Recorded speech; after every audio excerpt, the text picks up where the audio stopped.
எல்லாம் வல்ல தெய்வமது எங்கும் உள்ளது நீக்கமற.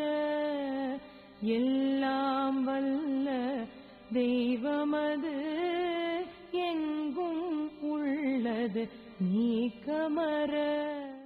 அடுத்ததாக நீங்கள் ஆவலோடு எதிர்பார்த்துக் கொண்டிருக்கும் எங்களுடைய சுகிசிவம் ஐயா அவர்கள் இப்பொழுது உரையாற்ற இருக்கிறார்கள். சிறிய தகவல் ஒன்று. அறிஞர் அண்ணா அவர்களுக்கு ஒரு முறை ஒரு சத்திர சிகிச்சைக்காக ஏற்பாடு செய்யப்பட்டிருந்ததாம். அவரை அழைத்து வர டாக்டர்கள் வந்துவிட்டார்கள். ஐயா, நீங்கள் தயாராக இருக்கிறீர்களா என்று கேட்டபோது அறிஞர் அண்ணா அவர்கள் சொன்னார்களாம், எனக்கு இன்னும் ஒரு 2 மணித்தேரம் பின்பாக, அதாவது 2 மணித்தேரம் கழித்து செய்தால் இப்படி இருக்கும் என்று கேட்டாராம். அதற்கு டாக்டர் அவர்கள் கேட்டாராம், ஏன் பயப்படுகிறீர்களா என்று கேட்டார்களாம். அதற்கு அறிஞர் அண்ணா அவர்கள் சொன்னார்கள், இல்லை, நான் பயப்படவில்லை. நான் தற்சமயம் வாசித்துக் கொண்டிருக்கும் இந்த புத்தகத்தை முடிக்க எனக்கு இன்னும் 2 மணித்தேரம் நேரம் போகும் என்று நினைக்கிறேன். ஆகவே அந்த புத்தகத்தை படித்து முடித்துவிட்ட பின்பு நீங்கள் என்னை அழைத்துச் செல்லலாம் என்று சொன்னார்கள். ஏன் இதை சொல்கிறேன் என்றால், தகவலை சேகரிப்பதில், புத்தகம் படிப்பதில் திறமைசாலி, அதனை நேரம் கிடைப்பதெல்லாம் பயன்படுத்திக் கொண்டிருக்கிறார் எங்களுடைய சுகிசிவன் ஐயா அவர்கள். அவரது தகவலை சேகரிக்கும் வண்ணத்தை நான் பெருமையோடு இங்கே கூறிக்கொள்ள விரும்புகிறேன். ஆகவே அன்போடு ஐயா அவர்களை அழைக்கிறேன். ஐயா அவரது உரையை கேட்பதற்காக நாங்கள் இங்கே ஆயத்தமாக இருக்கிறோம். உறவுகள் மேம்பட மனவளக்கலை என்ற தலைப்பிலே ஐயா அவர்கள் இப்பொழுது சிறப்புரையாற்ற இருக்கிறார்கள். வாழ்க வையகம், வாழ்க வளமுடன். மேடையில் வீற்றிருக்கிற மரியாதைக்குரிய இந்திய பேரரசின் துணை தூதுவர் உயர்திரு நடராஜன் ஐயா அவர்களே, என்றும் என் அன்புக்கும் பாசத்துக்கும் உரிய யாழ் மனவளக்கலை அறக்கட்டளையினுடைய தலைவர் திரு முருகானந்தவேல் ஐயா அவர்களே, ஒரு அருமையான சிறப்புரை வழங்கிய மனவளக்கலை பேராசிரியர் அருள்நிதி டாக்டர் லக்ஷ்மணன் ஐயா அவர்களே, மிக எளிமையாக கருமைய பதிவை விளக்கிய பாசத்திற்குரிய மனவளக்கலை பேராசிரியர் அருள்நிதி ஐயா ஜெயபால் அவர்களே, வாழ்த்துறை வழங்கிய அருள்நிதி PS செல்வரத்னம் ஐயா அவர்களே, இன்னும் தவம், குருவணக்கம், இறைவணக்கம் வழங்கிய பெரியோர்கள், நன்றியுரை வழங்க இருக்கிற தங்கராஜா அவர்கள், இங்கே வருகை தந்திருக்கிற போற்றுதலுக்குரிய மனவளக்கலை பேராசிரியர்கள், துணை பேராசிரியர்கள், ஐயா உழவன் தங்கவேலு போன்ற என் இனிய மரியாதைக்குரிய நண்பர்கள், சிறந்த சமய சொற்பொழிவாளர் ஆறு திருமுருகன் ஐயா அவர்கள் மற்றும் வருகை தந்திருக்கிற அனைத்து பெரியோர்களுக்கும் என்னுடைய அன்பான வணக்கம். இந்த நல்ல மாலை நேரத்தில் சமயம் சார்ந்த, ஆன்மீகம் சார்ந்த பல உண்மைகளை பேராசிரியர் பெருமக்கள் உங்களுக்கு விளக்கி சொன்னார்கள். வேதாத்ரியம் என்று சொல்லப்படுகிற இந்த மனவளக்கலை ஆன்மீகம் அல்லது இந்த உலக வாழ்வு கடந்த பல நிலைக்கு மட்டும் துணை நிற்பது அல்ல.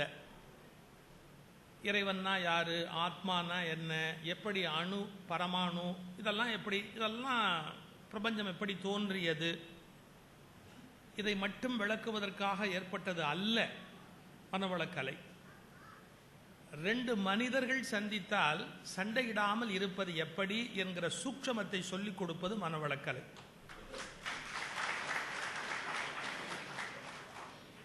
ரெண்டு மனிதர்கள் சந்திக்கும் போது பிரச்சனை உண்டாகுது. அதுல ஒரு மனுஷனுக்கே பிரச்சனை உண்டாகுது. அவனை அடிச்சுக்க முடியாததால சும்மா இருக்கான். அவனுக்கே அவனை அடிச்சுக்கணும் தான் ஆசை, டபட்டப்பட்டவன் அடிச்சுக்கணும்னு ஆசை. ஏன்னா அவனுக்கு 2 கருத்து இருக்கு. அதுக்கு ஏன் 2 கருத்து இருக்குன்னா, மூளை 2 மூளை இருக்கு, வலது மூளை இடது மூளை. அதனுடைய செயல்பாடு வேற. அதுல கோடிக்கணக்கான எண்ணம் இருக்கு. சரியான வார்த்தை சொல்றதா இருந்தா, இந்த உலகத்துல தனி மனிதன் அப்படின்னே ஒருத்தன் கிடையாது. எல்லா மனுஷனுமே கூட்டணி. கூட்டணின்னா என்ன அர்த்தம்? தகராறுன்னு அர்த்தம். அது எந்த நாட்டு கூட்டணியா இருந்தாலும் சரி, கூட்டணின்னா தகராறு தான். ஏன்னா இது ஒரு ஐடியால இருக்கும், அது ஒரு ஐடியால இருக்கும், இது ஒரு பர்பஸ்ல இருக்கும், இது ஒரு பர்பஸ்ல இருக்கும். இப்ப எனக்குள்ள எத்தனை கூட்டணி இருக்குன்னு, எங்க அப்பா இருக்கிறாரு, அப்பாவுக்கு அப்பா இருக்கிறாரு, இந்த பக்கம் அம்மா, அம்மாவோட அம்மா, அப்பா, தாத்தா. எங்க அம்மா அப்பாவே ஒத்து போனது இல்லை, அவங்க அம்மா அப்பா எப்படி ஒத்து போயிருப்பாங்க?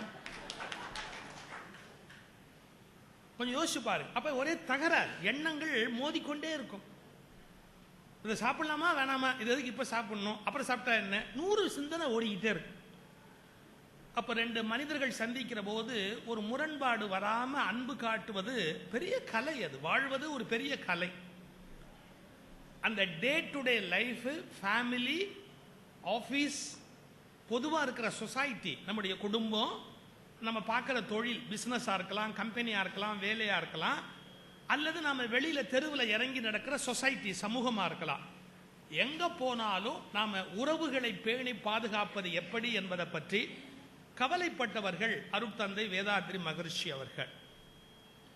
அவங்க தன்னுடைய பேச்சில் பல நிறைய கருத்துக்கள் சொல்லிக்கொண்டே போயிருக்கிறார்கள். பல சந்தர்ப்பங்களில் 2 மனிதர்கள் எப்படி உறவுகளை எல்லாம் கொண்டு செலுத்த வேண்டும், ஒரு கணவன் மனைவியா இருக்கலாம், அது யாரா வேணாலும் இருக்கலாம், எப்படி கொண்டு செலுத்த வேண்டும் அப்படிங்கிறதுக்கு நிறைய யோசனைகள் சொல்லியிருக்கிறார். அத பல அன்பர்கள் பின்னால வந்தவர்கள் அதுல ஒரு பட்டியல் தொகுத்தாங்க.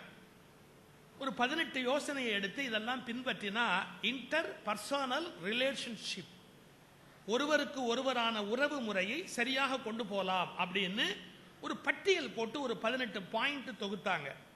மகரிஷியை தொகுத்து கொடுத்தாங்கன்னு சொல்ல முடியாது. அவங்க பல இடங்கள்ல பேசினதை எடுத்து கலெக்ட் பண்ணி ஒரு 18 பாயிண்ட் ஒரு பட்டியலா போட்டு ஒரு அருமையான ஒரு முத்தாரமாக உறவுகள் மேம்பட அப்படின்னு ஒரு 18 பாயிண்ட்.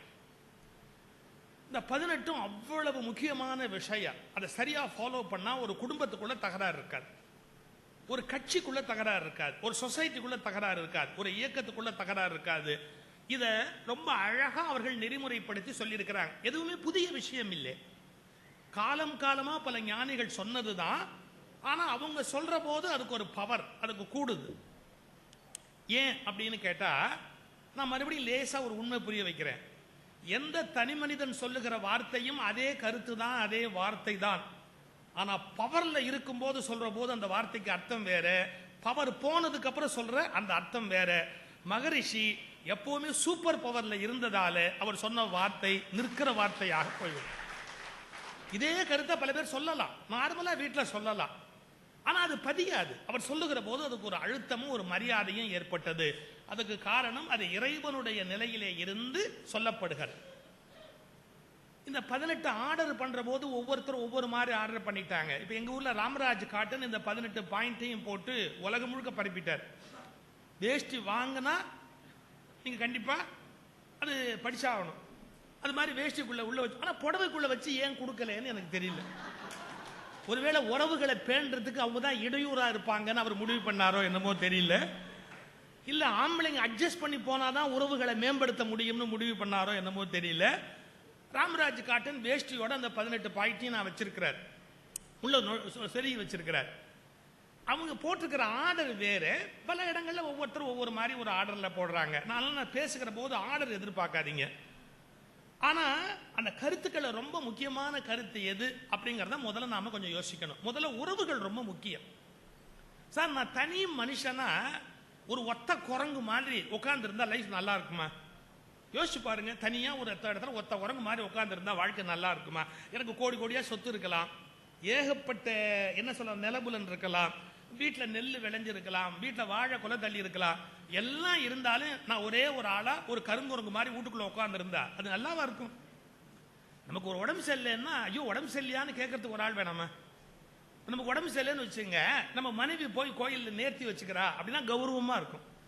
பெரிய பணக்காரர் ஆஸ்பத்திரியில் படுத்திருக்கிறாரு, நேர்த்தி யாரா வைக்கிறான்னா நர்ஸ் வைக்கிறான்னு, அது கொஞ்சம் விபரீதமா கூட இருக்கும். நீங்க யாரு நேர்த்தி வைக்கிறது? அதுக்கு ஒரு பாசம் காட்டுறதுக்கு ஒரு ஆள் வேணும். ஒரு மனைவி, ஒரு கணவன், இல்ல நண்பன், இல்ல நம்முடைய பெரியமா பையன், சித்தப்பா பையன். ஒரு காலத்துல எவ்வளவு நம்ம ஒத்துமையா கூட்டு குடும்பமா வாழ்ந்தோம். நீ கூட ஆறு திருமுருகனுடைய அந்த முதியோர் இல்லத்துக்கு நான் போயிட்டு வந்தேன். அவர் ஒரு வார்த்தை சொன்னார். ஒரு காலத்துல ஒரு பெண்ணோ ஒரு ஆணோ வீட்டுல முடியாம போயிட்டா அத்தை, பெரியப்பா, சித்தப்பா, எங்க எங்க பெரிய மாமா, எங்க பெரிய மாமாவோட பையன், எங்க பெரிய இப்படி ஏதோ சொல்லி அந்த உறவுகள் வந்து காப்பாத்துவாங்க, வீட்டுல வச்சு காப்பாத்துவாங்க. இப்ப சொந்த பிள்ளை கூட காப்பாற்ற மாட்டேங்குது.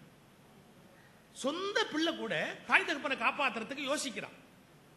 என்ன சொல்ல, நான் காப்பாற்றணும் தான் நினைக்கிறேன், ஆனா என் மனைவியோட உறவை காப்பாத்திக்கணும்னா இதெல்லாம் காப்பாத்தாம இருக்கிறது ரொம்ப நல்லது, அதனால நான் என்ன காப்பாத்திக்கிறதுக்காக இதுங்களை காப்பாத்தல, முடிச்சிடறான், ஒரே வார்த்தை முடிச்சிடறேன். ஒரு காலத்துல நீங்க பாத்தீங்கன்னா ஒரு வீட்டுக்கு போனா, சார் இவர் எங்க சம்பந்தி அப்படிம்பா, அவரு சம்பந்திக்கு சம்பந்திம்பா. உட்கார்ந்துருப்பாங்க அந்த வீட்டுக்குள்ள. இவர் சம்பந்தி, அவர் சம்பந்திக்கு சம்பந்தி. சம்பந்திக்கு சம்பந்தி சம்பந்தம் இல்லாம அங்க ஏன் உட்கார்ந்தா? சம்பந்திக்கு சம்பந்தி அந்த வீட்டுல வந்து உட்கார்ந்துருப்பா, யாரும் கேட்க மாட்டாங்க.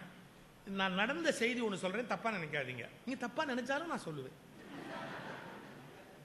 என் நண்பருடைய வீட்டுல பாட்டி இறந்து போச்சுன்னு அவங்க அப்பா துக்கம் காரியம் எல்லாம் பண்ணார். என் நண்பருடைய வீட்டுல நான் கேட்டேன், ஏண்டா உங்க அப்பா பாட்டி உங்க அம்மா பாட்டி 2 பேரும் இந்த வீட்டுல இறந்தப்ப நானும் இந்த வீட்டுக்கு வந்திருக்கிறேன்.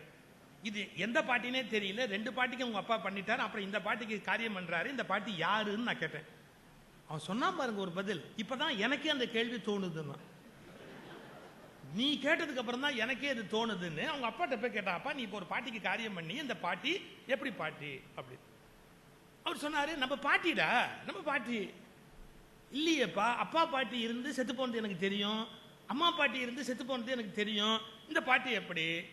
அவர் சொன்னாரு, அப்பா பாட்டி இருந்தது இல்லடா, ஆமா, அந்த பாட்டிக்கு ஃப்ரெண்டு பாட்டி, அப்பா பாட்டிக்கு ஃப்ரெண்டு பாட்டி. இவன் கேட்டா, ஏப்பா ஃப்ரெண்டு பாட்டிக்கெல்லாம் நீ காரியம் பண்ணுவியா? அது என்ன ஃப்ரெண்டு பாட்டி? அவர் சொன்னார் பாருங்க, அப்பா பாட்டிக்கு ஃப்ரெண்டு பாட்டியா இருந்தது இல்லடா, ஆமா, அது அப்படியே தாத்தாக்கும் ஃப்ரெண்ட் ஆயிடுச்சுடா.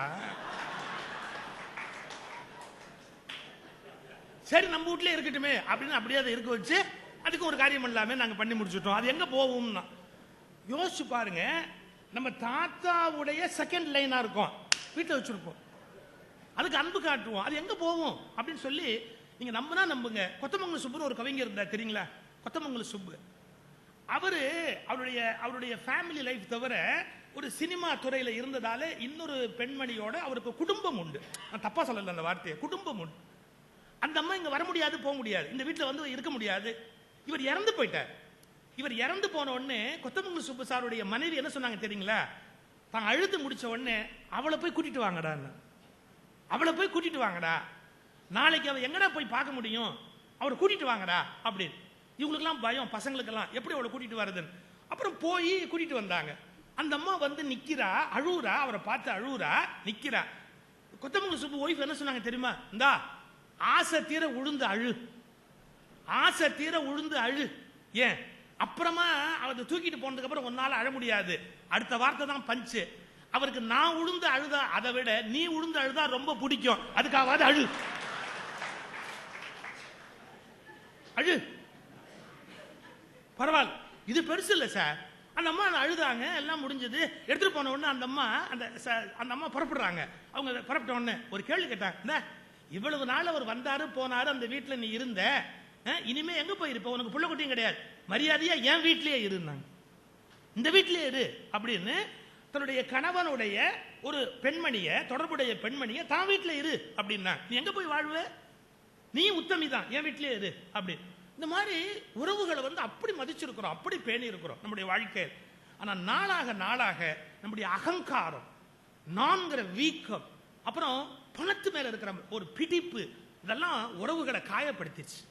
சார் முன்னெல்லாம் ஒரு வீட்டுக்கு போனா நான் சொன்ன மாதிரி இது எங்க பெரியப்பா, இது எங்க சித்தப்பா, இது எங்க மாமா, இது எங்க தாய் மாமா, இது ஒண்ணு விட்ட பெரியப்பா, எவ்வளவு சொல்லி காட்டுவான். இப்ப யார் வீட்டுக்கு போங்க, இந்த பீரோ நான் புதுசா வாங்கினது, அந்த காரு நான் இப்பதான் வாங்கினது, இந்த ஃபேன் நான் இப்பதான் வாங்கினது, இது சுவிட்சர்லாந்துல இருந்து இவங்க அனுப்பிச்சது. ஒரு காலத்தில் மனிதர்களை உறவுகளாக காட்டியவர்கள் இன்று ஜடப்பொருள்களை அல்லவா பெருமைகளாக காட்டிக் கொண்டிருக்கிறார். இது நான் வாங்கின நிலம், இது நான் வாங்கின காணி, இது நான் வாங்க, அப்படிதான் ஆயிப்போச்சு. உலகத்தில் உறவு போயிடுச்சு. அந்த உறவுகளை பேணி பாதுகாப்பதற்கு 18 சட்டங்கள் மாறி அருட்தந்தை விதிக்கிறார். அதனால் நம்ம முதல்ல எடுத்துக்க வேண்டிய விஷயம், நானே பெரியவன், நானே சிறந்தவன் என்ற அகந்தையை விடுங்கள். சார் நான் இன்னொருத்தரோட தொடர்பு வச்சுக்கணும்னா நான் பெரியவன்ற எண்ணம் எனக்கு இருக்கக்கூடாது. எனக்கு இந்த எண்ணம் இருந்ததுன்னு வச்சுங்க, நான் தான் பெரியவன் அப்படின்னா என்கிட்ட எப்படி ஒருத்தர் நட்பு காட்ட முடியும், அன்பு காட்ட முடியும், எப்படி உறவு வச்சுக்க முடியும்? சம்டைம்ஸ் நம்ம பெரியவனாவே கூட இருக்கலாம், வயசுல பெரியவனா இருக்கலாம், பணத்துல பெரியவனா இருக்கலாம், ஞானத்துல பெரியவனா கூட இருக்கலாம். யாராவது வரும்போது உடப்ப அதை பத்தி இப்ப ஏன் கவலைப்படுற அப்படின்னு தோள் மேல கை போட்டாதான் அவன் நமக்கு நண்பனாக முடியும், உறவாக முடியும். இந்த நானே பெரியவன்கிற நினைப்பு இருக்கு பாருங்க, பல பேருடைய வாழ்க்கையில பெரிய நரகமா போயிடும். இத மகரிஷி சொல்லுகிறார், நீ பெரியவனாவனாலும் இரு, யாரு வேண்டாம்னா, ஆனா நானே பெரியவன், நானே சிறந்தவன், உன்னை விட நான் பெரிய ஆள். சில பேர் பாருங்க, அவங்க ஒரு மெத்தட்ல பூஜை பண்ணா அதுதான் சிறந்ததும்பாங்க. பெண்களுக்கு ஒரு வழக்கம் உண்டு, அவங்க ஒரு மாதிரி சமைச்சிட்டு இன்னொருத்தர் ஒரு மாதிரி சமைச்சா அது குழம்பே இல்லைம்பாங்க. நீங்க மாமியார் மருமகளும் மோதிக்கிறதுல பல விஷயம் எப்படின்னு கேட்டா, இந்த அம்மா ஒரு மாதிரி குழம்பு வைக்கும், அந்த அம்மா ஒரு மாதிரி குழம்பு வைக்கும், ரெண்டும் வாயில வைக்க விளங்காது. ஆனா ரெண்டு பேர் என்ன சொல்வா, குழம்புனா இப்படித்தான் வைக்கணும், குழம்புனா அப்படித்தான் வைக்கணும், குழம்புனா இப்படித்தான் வைக்கணும், குழம்புனா எந்த சட்டத்தில் எழுதியிருக்கு? உப்பு புளிப்பு காரத்தை போட்டா குழம்பு, கொஞ்சம் முன்ன பின்ன போட்டா வெவ்வேறு மாதிரியான குழம்பு. உன் பரம்பரை ஒரு மாதிரி, இவன் பரம்பரை ஒரு மாதிரி. நான் வைக்கிற மாதிரி யாராலும் வைக்க முடியாது. இந்த முட்டாள்தனம் தான் உறவுகளை காயப்படுத்துகிறது. மகரிஷி வாழ்க்கையில படிச்சீங்கல்ல, உப்பு போடாம வந்து வைக்கிறாங்க, ஒண்ணுமே சொல்லாம சாப்பிட்டு எழுந்து போயிட்டார். பெண்கள் நினைக்கிறார், எல்லா புருஷனும் இப்படி இருந்தா ஊடு எப்படி இருக்கும். உப்பு போடாம பரிமாறுறாங்க, அவர் பொண்ணு சாப்பிட்டு பேசாம போய் உட்காந்துக்கிறாரு. அந்த அம்மா கேட்கறாங்க, அவங்க சாப்பிட உட்காரும் போது, ரெண்டு அம்மாவும் சாப்பிட உட்காரும் போது சொல்றாங்க, என்ன இது உப்பு போடாம, இவர் கேட்கப்படாதா, ஒருத்திக்கு ரெண்டு பேர் இருக்கிறோம், நீங்க முடிய பிடிச்சாது இழுத்து கேட்க வேணாம. என்ன கேட்டு போச்சு, நீ செஞ்சு போட்டா சாப்பிட்டு நான் பாட்டுக்கு போக வேண்டியது தானே. நானும் உப்பு இல்லாம சாப்பிடணும் ட்ரை பண்ணிக்கிட்டே இருந்த, நடக்கவே இல்லை. இன்னைக்கு அந்த ட்ரையல் பார்த்தாச்சு இல்ல. நீங்க எவ்வளவு அன்பு, இதுதான் சிறந்தது, இதுதான் சரியான உணவுன்னு சொல்ல முடியுமா? சொல்ல முடியாது. இந்த நானே சிறந்தவன் அப்படிங்கிற எண்ணம் இருக்கு பாருங்க, உலகத்தையே கெடுக்கக்கூடிய மோசமான எண்ணம். நானே பெரியவன், அது ரொம்ப தப்பு. ஒரு சம்பவம் சொல்லட்டுங்களா? காஞ்சியில 100 ஆண்டு வாழ்ந்த பரமாச்சாரியர், எனக்கு ரொம்ப இஷ்டமான ஒரு மனிதர், பியூட்டிஃபுல் சோல், எ நோபல் சோல். காஞ்சி பரமாச்சாரியார் 100 வருஷம் வாழ்ந்த பெரியவர். அவரை ஒரு பத்திரிகைக்காரன் பேட்டி கண்டு கேட்டான், உங்க வாழ்க்கையில என்னைக்காவது நாம இந்த மடாதிபதியா வந்து உட்காந்துட்டோமே, அது தப்போ, மடாதிபதியா வந்திருக்க கூடாதோ அப்படின்னு நினைச்ச ஒரு இடம் உண்டான்னு கேட்டான். எப்பவாவது நம்ம மடாதிபதியா வராம இருந்திருக்கலாமோ அப்படின்னு உங்களுக்கு தோணுச்சார்? ஓ தோணுச்சே. எப்போ? என்னை விட படிச்சவங்க, பெரியவங்க, மகான்கள், அருளாளர்களை பார்க்கும்போது எந்திரிச்சு நமஸ்காரம் பண்ணணும்னு எனக்கு தோணும். ஆனா மடாதிபதி எந்திரிச்சு இன்னொருத்தரை கும்பிடக்கூடாதுன்னு சம்பிரதாயம் இருக்கிறதால அதை காப்பாத்துறதுக்காக நான் வணங்க நினைத்த பல பெரியவர்களை வணங்க முடியாமல் போயிற்றே, அதை நினைத்தால் ஏண்டா மடாதிபதியா வந்தோம் என்று எனக்கு தோன்றும். இன்னைக்கு உலகத்துல பெரியவர், காஞ்சி பெரியவர்னு அவர் சொல்றான். அவர் சொல்றாரு, என்னை விட பெரியவங்களை நான் கும்பிட முடியாம போச்சேன்னு வருத்தப்பட்டார். அப்போ நானே பெரியவன் நினைச்சாரா? சரி, நான் என்னமோ காஞ்சி பெரியாரை தான் சொல்றேன்னு நினைக்காதீங்க. ஈரோட்டு பெரியாரு எனக்கு பெஸ்ட் ஃப்ரெண்டு. பல பேருக்கு ஈரோட்டு பெரியார் தெரிஞ்சவனுக்கு காஞ்சி பெரியார் தெரியாது, காஞ்சி பெரியார் தெரிஞ்சவனுக்கு ஈரோட்டு பெரியார் தெரியாது. ரெண்டு பெரியாரையும் இடது கண்ணாவும் வலது கண்ணாவும் வச்சிருக்கிற ஆள் நான். அவங்க ரெண்டு பேருடைய பெருமை என்னன்னு எனக்கு தெரியும். ரெண்டு பேரும் இல்லைன்னா இந்த சொசைட்டியே இல்லை இந்தியாவில். ரெண்டு பேருக்கும் அப்படி ஒரு செல்வாக்கு இருக்கு, ஒரு காரணம் இருக்கு. ஈரோட்டு பெரியார் அவருடைய வீட்டுக்கு யார் வரா? திருவிக்கா வரார். திருவிக்கா வெஜிடேரியன், இவர் நான் வெஜிடேரியன். யாரு? இவர் ராமசாமி நாயக்கர், தந்தை பெரியார் நான் வெஜிடேரியன். திருவிக்கா சிவபூஜை பண்ணுவார் காலையில எந்திரிச்சா. இவர் பரமநாஸ்திகர். காலையில திருவிக்கா எந்திரிச்சு பூ பறிக்கலாம்னு தோட்டத்துக்கு போனா பூ குடலைய வச்சுக்கிட்டு பெரியார் பூ பறிச்சுக்கிட்டு இருக்கிறார். அப்ப கேட்கிறாரு திருவிக்கா, கேட்கிறாரு, நீங்க என்ன பூ பறிக்கிறீங்க? உங்களுக்கு தான் கடவுளே ஒத்து வராத ஆளாச்சே, அப்புறம் ஏன் பூ பறிக்கிறீங்க? கடவுள் உங்களுக்கு வேண்டியவர் இல்லையே. பெரியார் பதில் நிறுத்துறீங்களா? நீங்க வேண்டியவராச்சே, நீங்க வேண்டியவராச்சே. அப்போ உங்களுக்கு வேண்டியது நான் பண்ண வேணாமா? எங்க வீட்டுக்கு வந்திருக்கிறீங்க, உங்களுக்கு வேண்டியது நான் பண்ண மாட்டாமா? எவ்வளவு பாருங்க, நீங்க பெரியவங்க, உங்களை நான் காப்பாற்ற வேண்டாமா? அதுக்குரிய மரியாதை கொடுக்க வேணாமா? அப்போ நமக்கு 1000 கருத்து வேறுபாடு இருக்கலாம், ஆனா நம்மளை பெரியவன் நினைச்சு கர்வப்படக்கூடாது. நானே பெரியவன், நானே சிறந்தவன். இது இன்னொரு இடத்துல சொல்லுகிறார். எப்படி சொல்றார்? அகந்தையை விடுங்கள்ங்கிறார். நான் என்னுடைய கட்டுரையில் ஒரு வார்த்தை எழுதியிருந்தேன், கந்தை கூட தரை துடைக்க உதவும், அகந்தை எதற்கும் உதவாது. கந்தை கூட தரை துடைக்க உதவும், அகந்தை எதற்கும் உதவாது. ஒரு கவிஞன் எழுதியிருந்தான் சார், இந்த நெருப்பு பொட்டி இருக்குல்ல, அந்த நெருப்பு குச்சி அப்படி கீச்சின உடனே நெருப்பு குச்சியும் நெருப்பு பெட்டியும் மோதியது, பெட்டி எரியவில்லை, குச்சி எரிந்தது. ஏனென்றால் குச்சிக்கு மண்டைக்கணம் அதிகம். குச்சிக்கு மண்டைக்கணம் அதிகம்னா அதுக்கு மண்டைக்கணம் இருக்குல்ல, குச்சிக்கு பத்திக்கிச்சு அப்படின்னா. அதனால அகந்தை உடையவர்கள் அழிவதுங்கிறது திண்ணம். இப்போ நான் அப்படிங்கிறது பெரிய விஷயம். அதாவது இந்த உலகத்தினுடைய எல்லா சிக்கலுக்கும் அதான் காரணம், ஆனா எக்ஸிஸ்டன்ஸுக்கு அதான் காரணம். அது நான் என்னங்கிறத உணர்ற இடம் தான் மனவள கலை. நான் யாரு அப்படிங்கிற இந்த நானை பத்தி 3 விஷயம் இருக்குங்க. அதாவது ஆக்சுவல் ஐ, தி அஸ்யூம்டு ஐ, தி அக்யூமுலேட்டட் ஐ.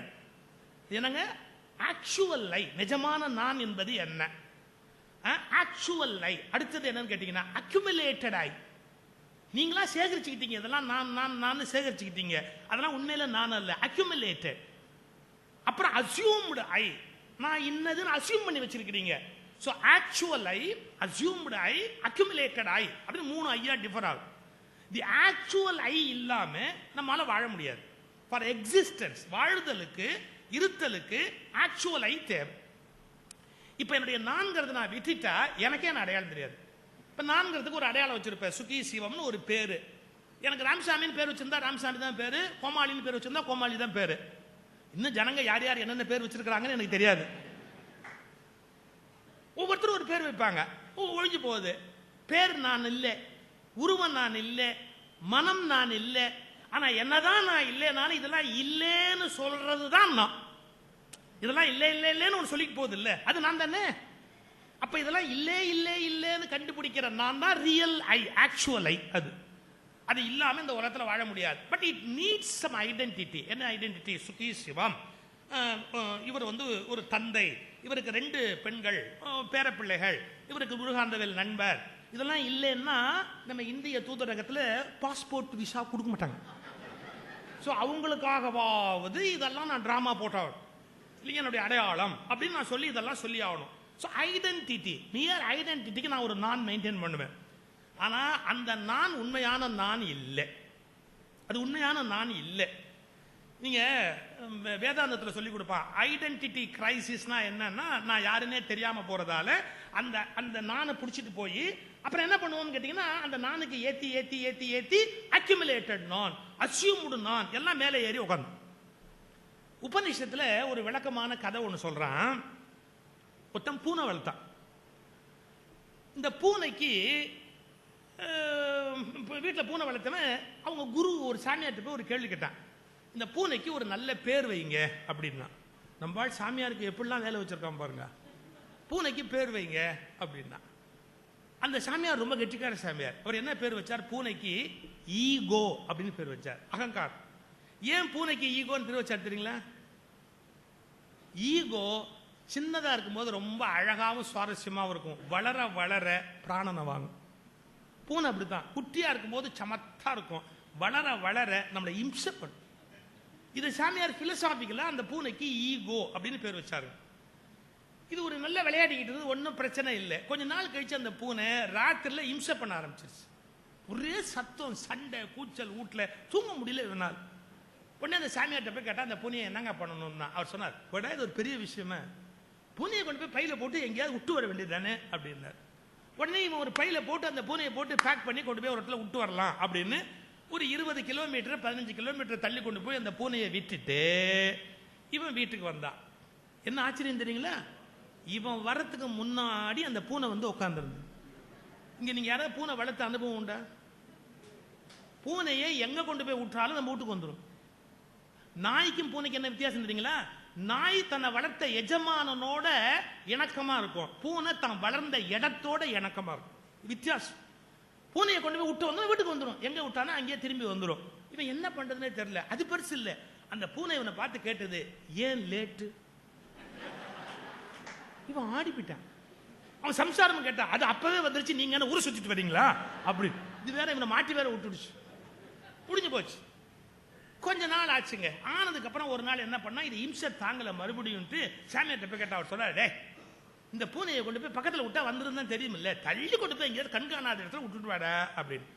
உடனே இவன் இங்கேயாவது போய் அதை பொட்டலம் கட்டி கொண்டு போய் வேற இடத்துல விட்டுட்டு பஸ் ஏறி அப்படி எப்படி சுத்தி வந்தான் பாருங்க. அப்போ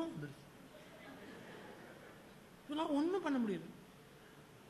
ஒரு 6-7 மாசம் சரிதான் சகிச்சுக்கிட்டான். ஒரு நாள் இம்சை தாங்கல, மறுபடியும் சாமியார்ட்ட போய் கேட்டான். அவர் சொன்னாரு, உனக்கு அறிவு கிடையாது, எந்த காட்டிலேருந்து வெளியிலேயே வர முடியாதோ திக்கு தெரியாத காடு, அங்க கொண்டு போய் இந்த பூனையை விட்டா வருமாட, கொண்டு போய் விட்டு விட. உடனே மறுபடியும் இதை பையில போட்டு பொட்டலம் கட்டி இங்கேருந்து போய் ஒரு காட்டுல நடுவில் போய் பையை பிரிச்சு பூனையை அவுத்து விட்டான். சார் பூனை இப்படி இறங்கி நின்னுது. இவனுக்கு பரம சந்தோஷம், இனிமே இந்த பூனை வீட்டுக்கு வராதுன்னு நினைச்சிட்டு இப்படி திரும்பினான் பாருங்க. இவனுக்கு வழி தெரியல, எப்படி போறது அப்படின்னு இவனுக்கு இப்படி வழி தெரியல. அப்பதான் டாப். இவனுக்கு வழி தெரியாம பூனையை பரிதாபமா பார்த்தான். பூனை சொல்லுச்சு, ஃபாலோ மீ, நம்மள ஃபாலோ பண்ணு அப்படின்னு. அது டைம்னு கரெக்டா அவனை கூட்டிட்டு வீட்டுக்கு வந்துருச்சு. இப்ப நான் சொல்றது சாதாரண விஷயம் இல்ல. உங்கள் நான் என்பதை விடுவதற்காக பூனையை கொண்டு போய் எங்க விட போனா, நான்கிற அகந்தாயை விடுறதுக்கு முதல்ல பக்கத்துல போயிட்டு வந்தான். அப்புறமா கொஞ்சம் 40 கிலோமீட்டர் தள்ளி போயிட்டு வந்தான். அப்புறம் ஆசிரமம் காட்டுல கொண்டு போய் விட்டு வரலான்னு காட்டுல கொண்டு போய் விட போனான். நீங்களும் உங்களுடைய நான் என்பதை விடுவதற்கு வீட்டில் பயிற்சி செய்கிறீர்கள். ஆனால் சில பயிற்சிகள் மூலம் முடியவில்லை. உடனே கோயிலுக்கு போகிறீர்கள், கடவுளை கும்பிடுகிறீர்கள், உங்கள் நானை விட்டுவிட்டதாக வீட்டுக்கு திரும்புகிறீர்கள். உங்கள் நான் உங்களுக்கு முன்பாக வீட்டில் வந்து காத்துக் கொண்டிருக்கிறது. கடைசியாக துறவிகளின் ஆசிரமங்களில் போய் பயிற்சியும் நோன்பும் எடுக்கிறீர்கள். அப்போது உங்களுக்கே திரும்ப நீங்கள் யார் என்ற அடையாளம் தெரியாததால் வருகிற போது ஞாபகமாக உங்கள் நானை கூட்டிக் கொண்டு உங்கள் வீடுகளுக்கு திரும்பி விடுகிறீர்கள். உங்க நான்ல இருந்து உங்களால வெளியே வர்றது அவ்வளவு ஈஸி இல்லை.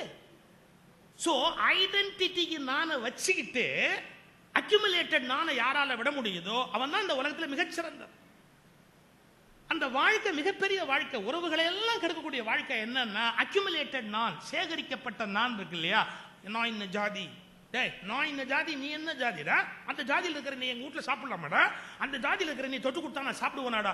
நான் பெரியவன், நான் சிறந்தவன். என்ன அக்கிரமம், என்ன அக்கிரமம் சார். இந்த இந்தியாவும் இந்த சமூகத்துக்கும் ஒரு தொடர்பு இருக்கு. மன்னிச்சுக்கங்க, நான் மனசாட்சியோட கேட்கிறேன். இந்த யாழ்ப்பாணத்தில் இருக்கிற அன்புல யோசிச்சு பாருங்களேன். ஜாதியினால் ஒருவரை ஒருவர் பழித்தும் இழித்தும் பேசுகிற பழக்கம் வெளிநாடு போனதற்கு பிறகும் பல தமிழர்களுக்கு போகவில்லை என்பதை அறிவீர்களா? வெளிநாடுகளில் போய் கல்வியும் செல்வம் பெற்ற பிறகு கூட தங்களை ஜாதி பெயரால் அடையாளம் கண்டுகொண்டு தங்கள் ஜாதி உயர்ந்த ஜாதி என்று பேசுகிற எத்தனையோ தமிழர்களை நான் அறிவேன்.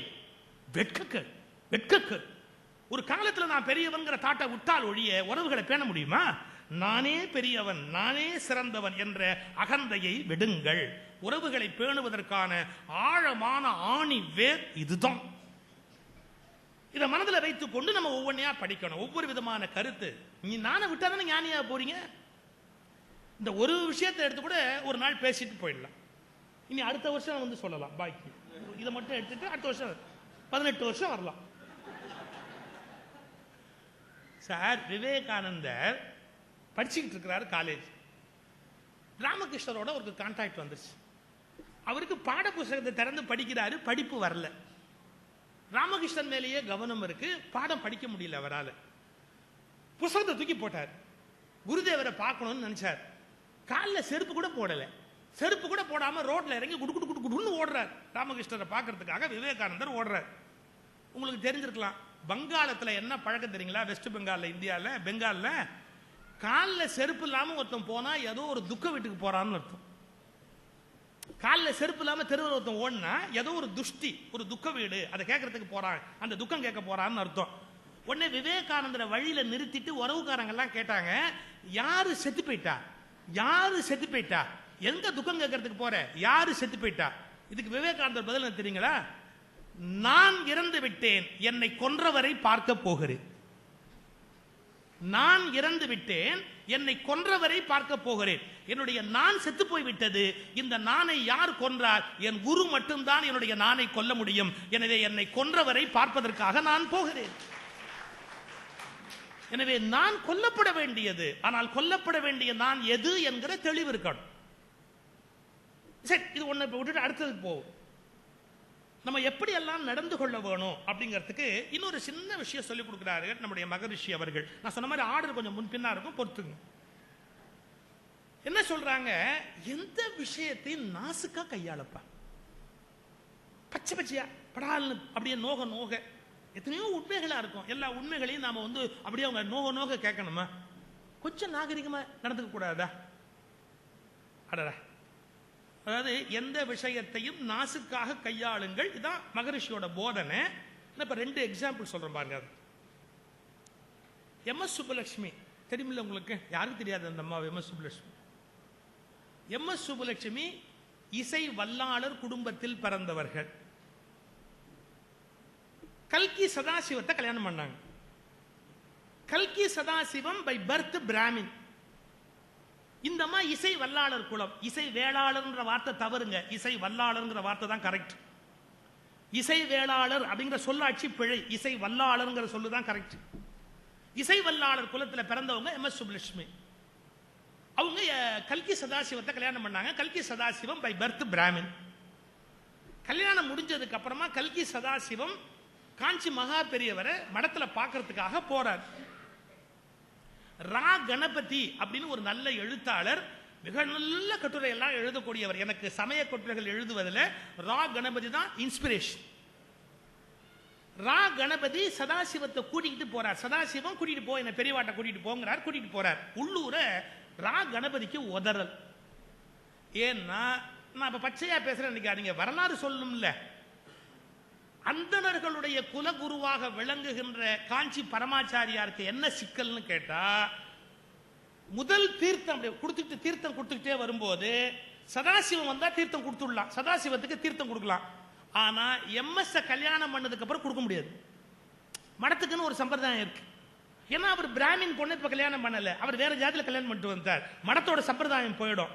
இதை விட முக்கியம் என்ன தெரியுங்களா, அவங்க மரபுல தீர்த்தம் கொடுக்க மாட்டாங்க, தீர்த்தம் கொடுக்க கூடாது. இப்போ எப்படி இந்த ப்ராப்ளத்தை எப்படி சால்வ் பண்றது?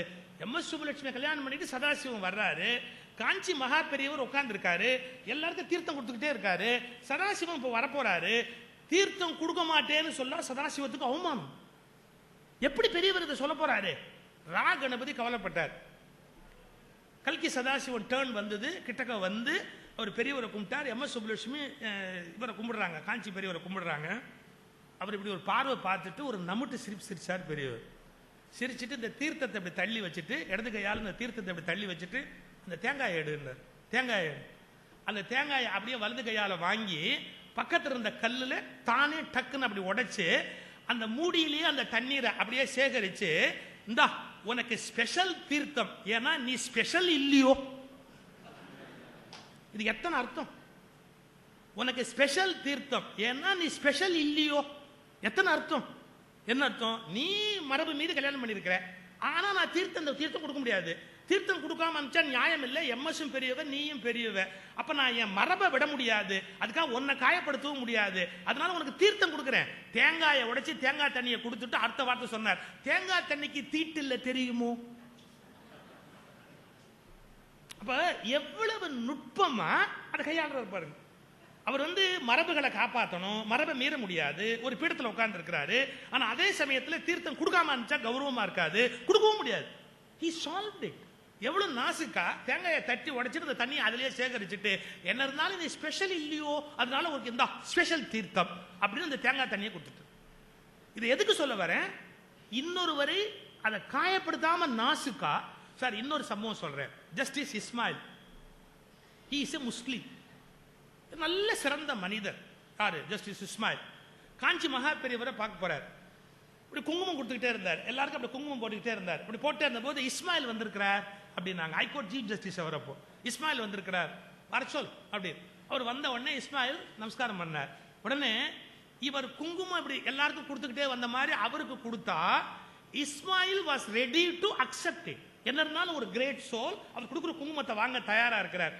டக்குன்னு மகா பெரியவர் என்ன பண்ணார், அந்த குங்குமத்தை அப்படி தள்ளிட்டு சந்தனம் கொண்டா அப்படின்றார். சந்தனம் கொண்டு வந்த உடனே சந்தனத்தை எடுத்து இஸ்மாயில் கையில கொடுத்துட்டு, உங்க நாகூர் தர்காவில் சந்தனம் கொடுப்பா இல்லையோ அது மாதிரி நினைச்சு எடுத்துக்கோ. உங்க தர்காவில் சந்தனம் கொடுப்பா இல்லையா அது மாதிரி நினைச்சு எடுத்துக்கோ. அப்போ என்னுடைய மரபையும் விட முடியாது, உன்னையும் நான் புண்படுத்த கூடாது என்று நாசுக்காக நடந்து கொள்ள தெரிந்தவர்கள் தான் உலக வரலாற்றில் இடம் பெறுகிறார்கள். அநாகரிகமாக நடந்து கொள்ளுகிறவர்கள் என்றைக்கும் பழிக்கப்படுகிறார். நான் ஒன்னையும் காயப்படுத்த முடியாது, என்னுடைய மரபையும் நான் விட்டுக் கொடுக்க முடியாது. எவ்வளவு உயர்ந்த ஒரு விஷயம், நாசுக்காக கையாள். சில பேர் இங்கிதம் தெரியாம எவ்வளவு சங்கடப்படுத்துவான் தெரியுங்களா? வீட்டுக்கு ஒரு விருந்தாளி வந்திருப்பான், உள்ள பார்த்து காப்பி கொண்டா அப்படின்னு கணவன் கேட்பான். அந்த அம்மா மோர் கொண்டாந்து வைப்பான். எங்க காஃபி கேட்டு மோர் கொண்டாந்து வச்சா என்னங்க அர்த்தம்? பால் இருக்கலாம், இல்லாம போயிருக்கலாம், இல்ல பால் குடிக்கிற அளவு தகுதி அவனுக்கு இல்லாம இருக்கலாம். There are so many things, who knows it? அந்த அம்மா கொண்டாந்து மோர் வச்சுட்டு வெயில் காலம் மோர் இருக்கட்டுமேன்னு போனா என்ன அர்த்தம்? காஃபி கேட்கப்படாது. உடனே விவரமா கேட்பான், காஃபி இல்லையோ. இது கேட்கலாமா? எவ்வளவு நாசுக்கா அந்த அம்மா ப்ராப்ளத்தை சால்வ் பண்ணியிருக்கிறாங்க. அப்ப அதை எவ்வளவு நாசுக்கா நம்ம எடுத்துக்கணும். ஒரு விஷயத்தை பச்சையா சொல்ல முடியாது, நாசுக்கா சொல்லுவாங்க. சொன்ன உடனே அதை அக்செப்ட் பண்ணக்கூடிய பண்பாடு இருக்கணும். ஒரு ஜென் ஸ்டோரி, பியூட்டிஃபுல் ஸ்டோரி. ஒரு ஜென் குரு சாப்பிட உட்கார்றாரு, அவருடைய சமயக்காரர் சூப் தயார் பண்றாரு.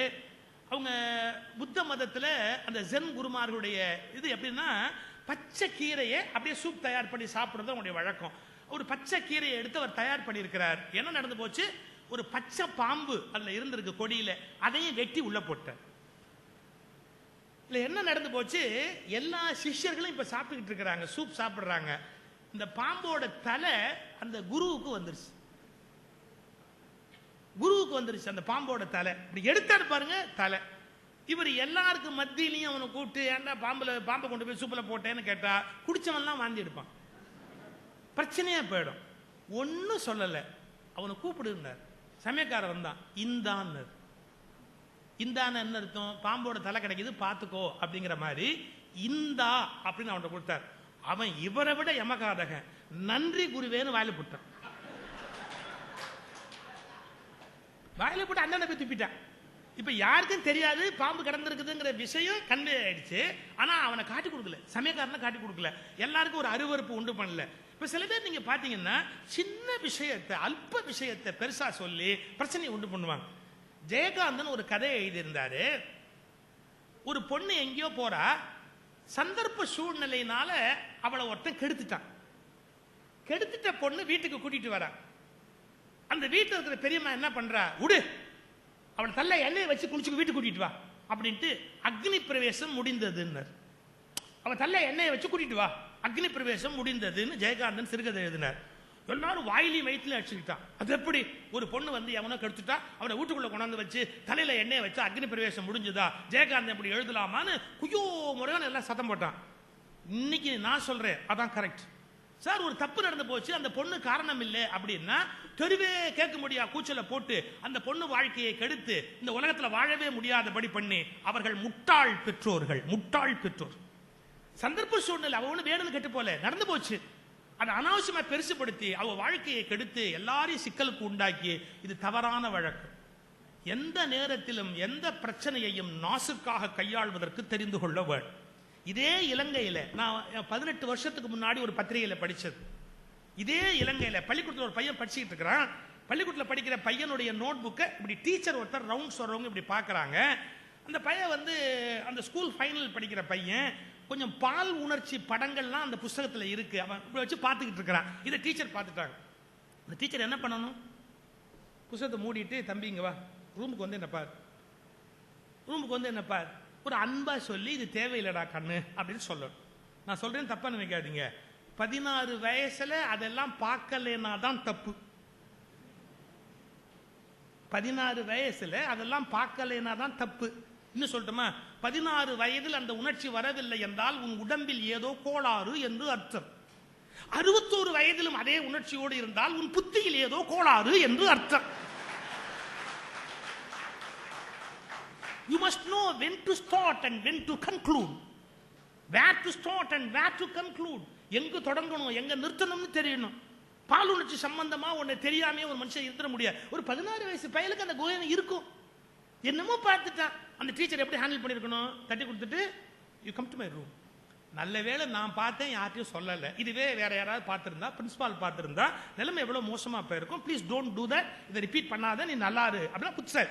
இதே இலங்கையில என்ன நடந்தது நான் பேப்பர்ல படிச்சேன். அந்த டீச்சர் என்ன சொல்லிட்டாங்க, உன்னை இப்பவே நான் பல்லூரி முதல்வர்கிட்ட சொல்லி உன்னை சஸ்பெண்ட் பண்ணு. நான் பாருங்க, அந்த கிளாஸ் ரூமை விட்டு எந்திரிச்சு நேரா ஓடுனா ரயில்வே ட்ராக்கு, ஓடுனா ரயில் வந்தது, அடிச்சது, செத்து போயிட்டான். இவங்க டீச்சரா, அவங்க ஆசிரியரா? ஒரு பருவ வயதுக்குரிய சிந்தனை ஒரு பிள்ளைக்கு இருந்தா கூப்பிட்டு வச்சு எப்படி நடத்தணும்னு தெரியணுமா? அதை விட்டுட்டு உன நான் 10 பேர்த்து மத்தியில காட்டி கொடுப்பேன். பல பேரண்ட்ஸ்க்கே சார் பிள்ளை எப்படி வளர்க்கணும்னு தெரியல சார்.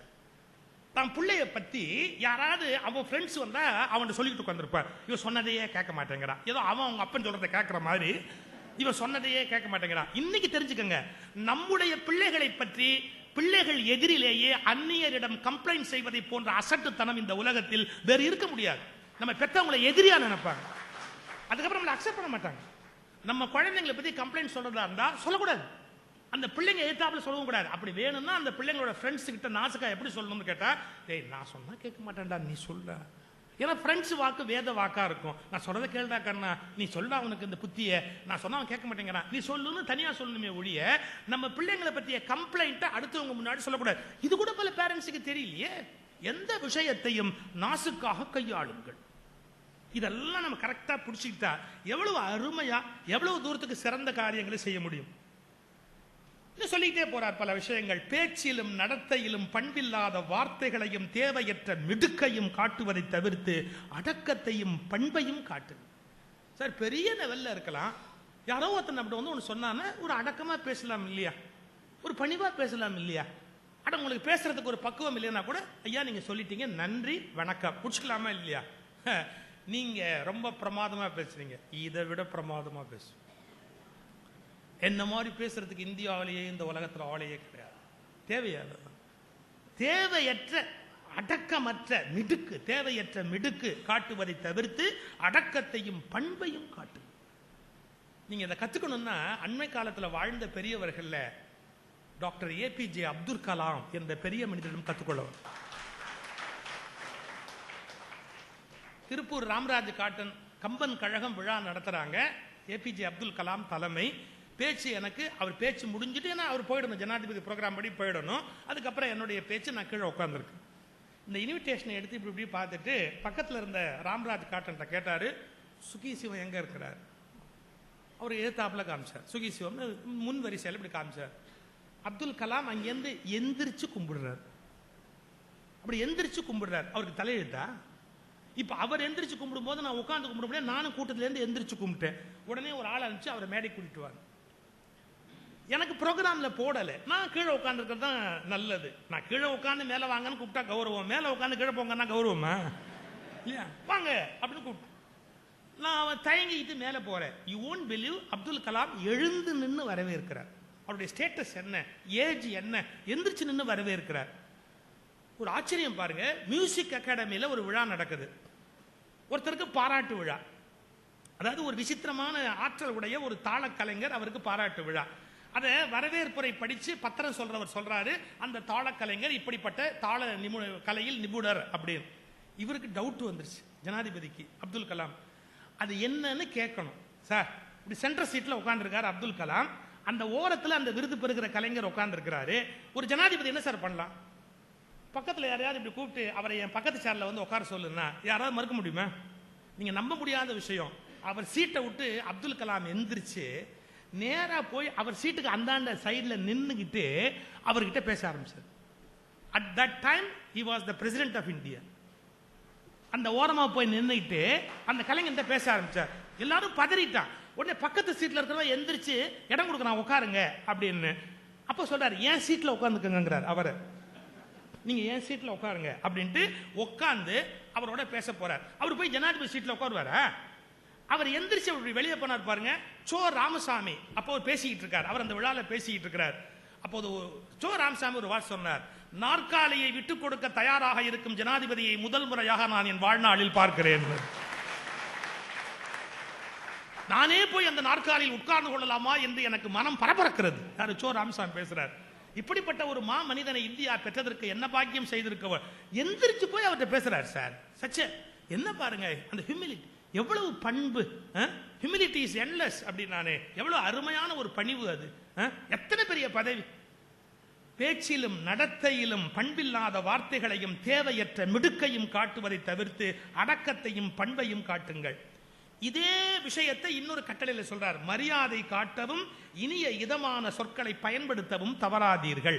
இதே கருத்து இன்னொரு மாதிரி கட்டளையாக மகரிஷி சொல்றார், மற்றவர்களுக்கு மரியாதை காட்டவும் இனிய இதமான சொற்களை பயன்படுத்தவும் தவறாதீர்கள் அப்படிங்கிறார். இதெல்லாம் தான் நம்முடைய உறவுகளை காப்பாற்றுறதுக்கான வழி. சார் டால்ஸ்டாய் ஒரு முறை இந்த கோட் பாக்கெட்ல இப்படி கையை விட்டுக்கிட்டு நடந்து போயிட்டே இருக்கிறார். எதிரில் ஒரு பிச்சைக்காரர் வந்துட்டார். பிச்சைக்காரர், ஐயா ஏதாவது கொடுங்கய்யா, காசு கொடுங்கய்யா, பசிக்குது அப்படின்னார். இப்போ கோட் பாக்கெட்ல இப்படி விட்டு கையை விட்டு தொழவுறாரு, பணம் இல்லை, சில்லறை இல்லை. அவர் எதேச்சியா வெளியே வந்துட்டார், காசு எடுத்துக்கல. இப்படி தடவிட்டு அவருக்கு என்ன பண்றதுன்னு தெரியல. உடனே அந்த யாசகம் கேட்ட பிச்சைக்காரரை பார்த்து சொன்னார், சகோதரரே, மை பிரதர், சகோதரரே மன்னியுங்கள், என்னிடத்தில் இப்போது கொடுப்பதற்கு எதுவும் இல்லை. சகோதரரே மன்னியுங்கள், இப்போது என்னிடம் கொடுப்பதற்கு எதுவும் இல்லை. அந்த பிச்சைக்காரர் என்ன சொன்னார் தெரியுங்களா? வேண்டாம், என் வாழ்நாளிலேயே மிகச்சிறந்த பிச்சையை பெற்றுவிட்டேன். இதுவரை உம்மை போன்ற இந்த யாசகத்தை யாரும் அளித்ததில்லை. மற்றவர்களெல்லாம் காசு போடுவார்கள், நீர்தான் சகோதரனே என்று என்னை சகோதரனாக ஆக்கி இருக்கிறீர்கள். அதனால் நீங்கள் அளித்திருக்கிற இந்த உறவு இருக்கிறது, அது எல்லையற்ற பெரிய கிச்சு. எப்போது நீங்கள் என்னை சகோதரன் என்று அழைத்து விட்டீர்களோ அப்போது நான் உங்களுக்கு உறவாகி விடுகிறேனே, அதை விட எனக்கு என்ன வேண்டும்? நீங்கள் எனக்கு காசு தர வேண்டிய அவசியம் இல்லை. அப்போ உயர்ந்த அந்த பண்பாடு, மற்றவர்களுக்கு மரியாதை காட்டுகிற அந்த தன்மை, இவையெல்லாம் மிக மிக மிக மிக அவசியம். ரொம்ப உயர்ந்த நிலையில் இருந்த பல பேர் இது மாதிரியான உயர்ந்த பண்புகளோடு உலகத்தில் வாழ்ந்து தங்களுடைய உறவுகளை எல்லாம் பேணி பாதுகாத்திருக்கிறார். அப்புறம் இன்னொரு கருத்து சொல்றார், இந்த உலகத்தில் அற்ப விஷயங்களை பெரிதுபடுத்தாது. சார் இது ஒன்று போது சார், ஒன்றை பின்பற்றினா போதும். இன்னைக்கு என்ன சண்டைகளுக்கெல்லாம் என்ன காரணம்னு நினைக்கிறீங்க? வீட்டில் ஒரு அசோசியேஷனுக்குள்ள ஒரு 10 பேர் சேர்ற இடத்துக்குள்ள சண்டைக்கெல்லாம் என்ன காரணம்னு நினைக்கிறீங்க? சின்ன விஷயமா இருக்கும், அதான் பெரிய பிரச்சனையா போயிடும். சார், தருமபுரம் மடத்துக்கும் திருவாவடுதுறை மடத்துக்கும் என்ன வித்தியாசம்னு ஒரு முறை ஒரு பெரிய சர்ச்சை ஓடிச்சு.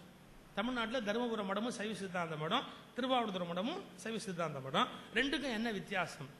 ஒருத்தன் சொல்றான், சார் ஒரு மடத்துல இடது பக்கமா வேஷ்டியை வச்சு கட்டுவாங்க, இன்னொரு பக்கம் வலது பக்கமா வேஷ்டியை வச்சு கட்டுவாங்க, எவ்வளவு பெரிய வித்தியாசம்ன்றான்.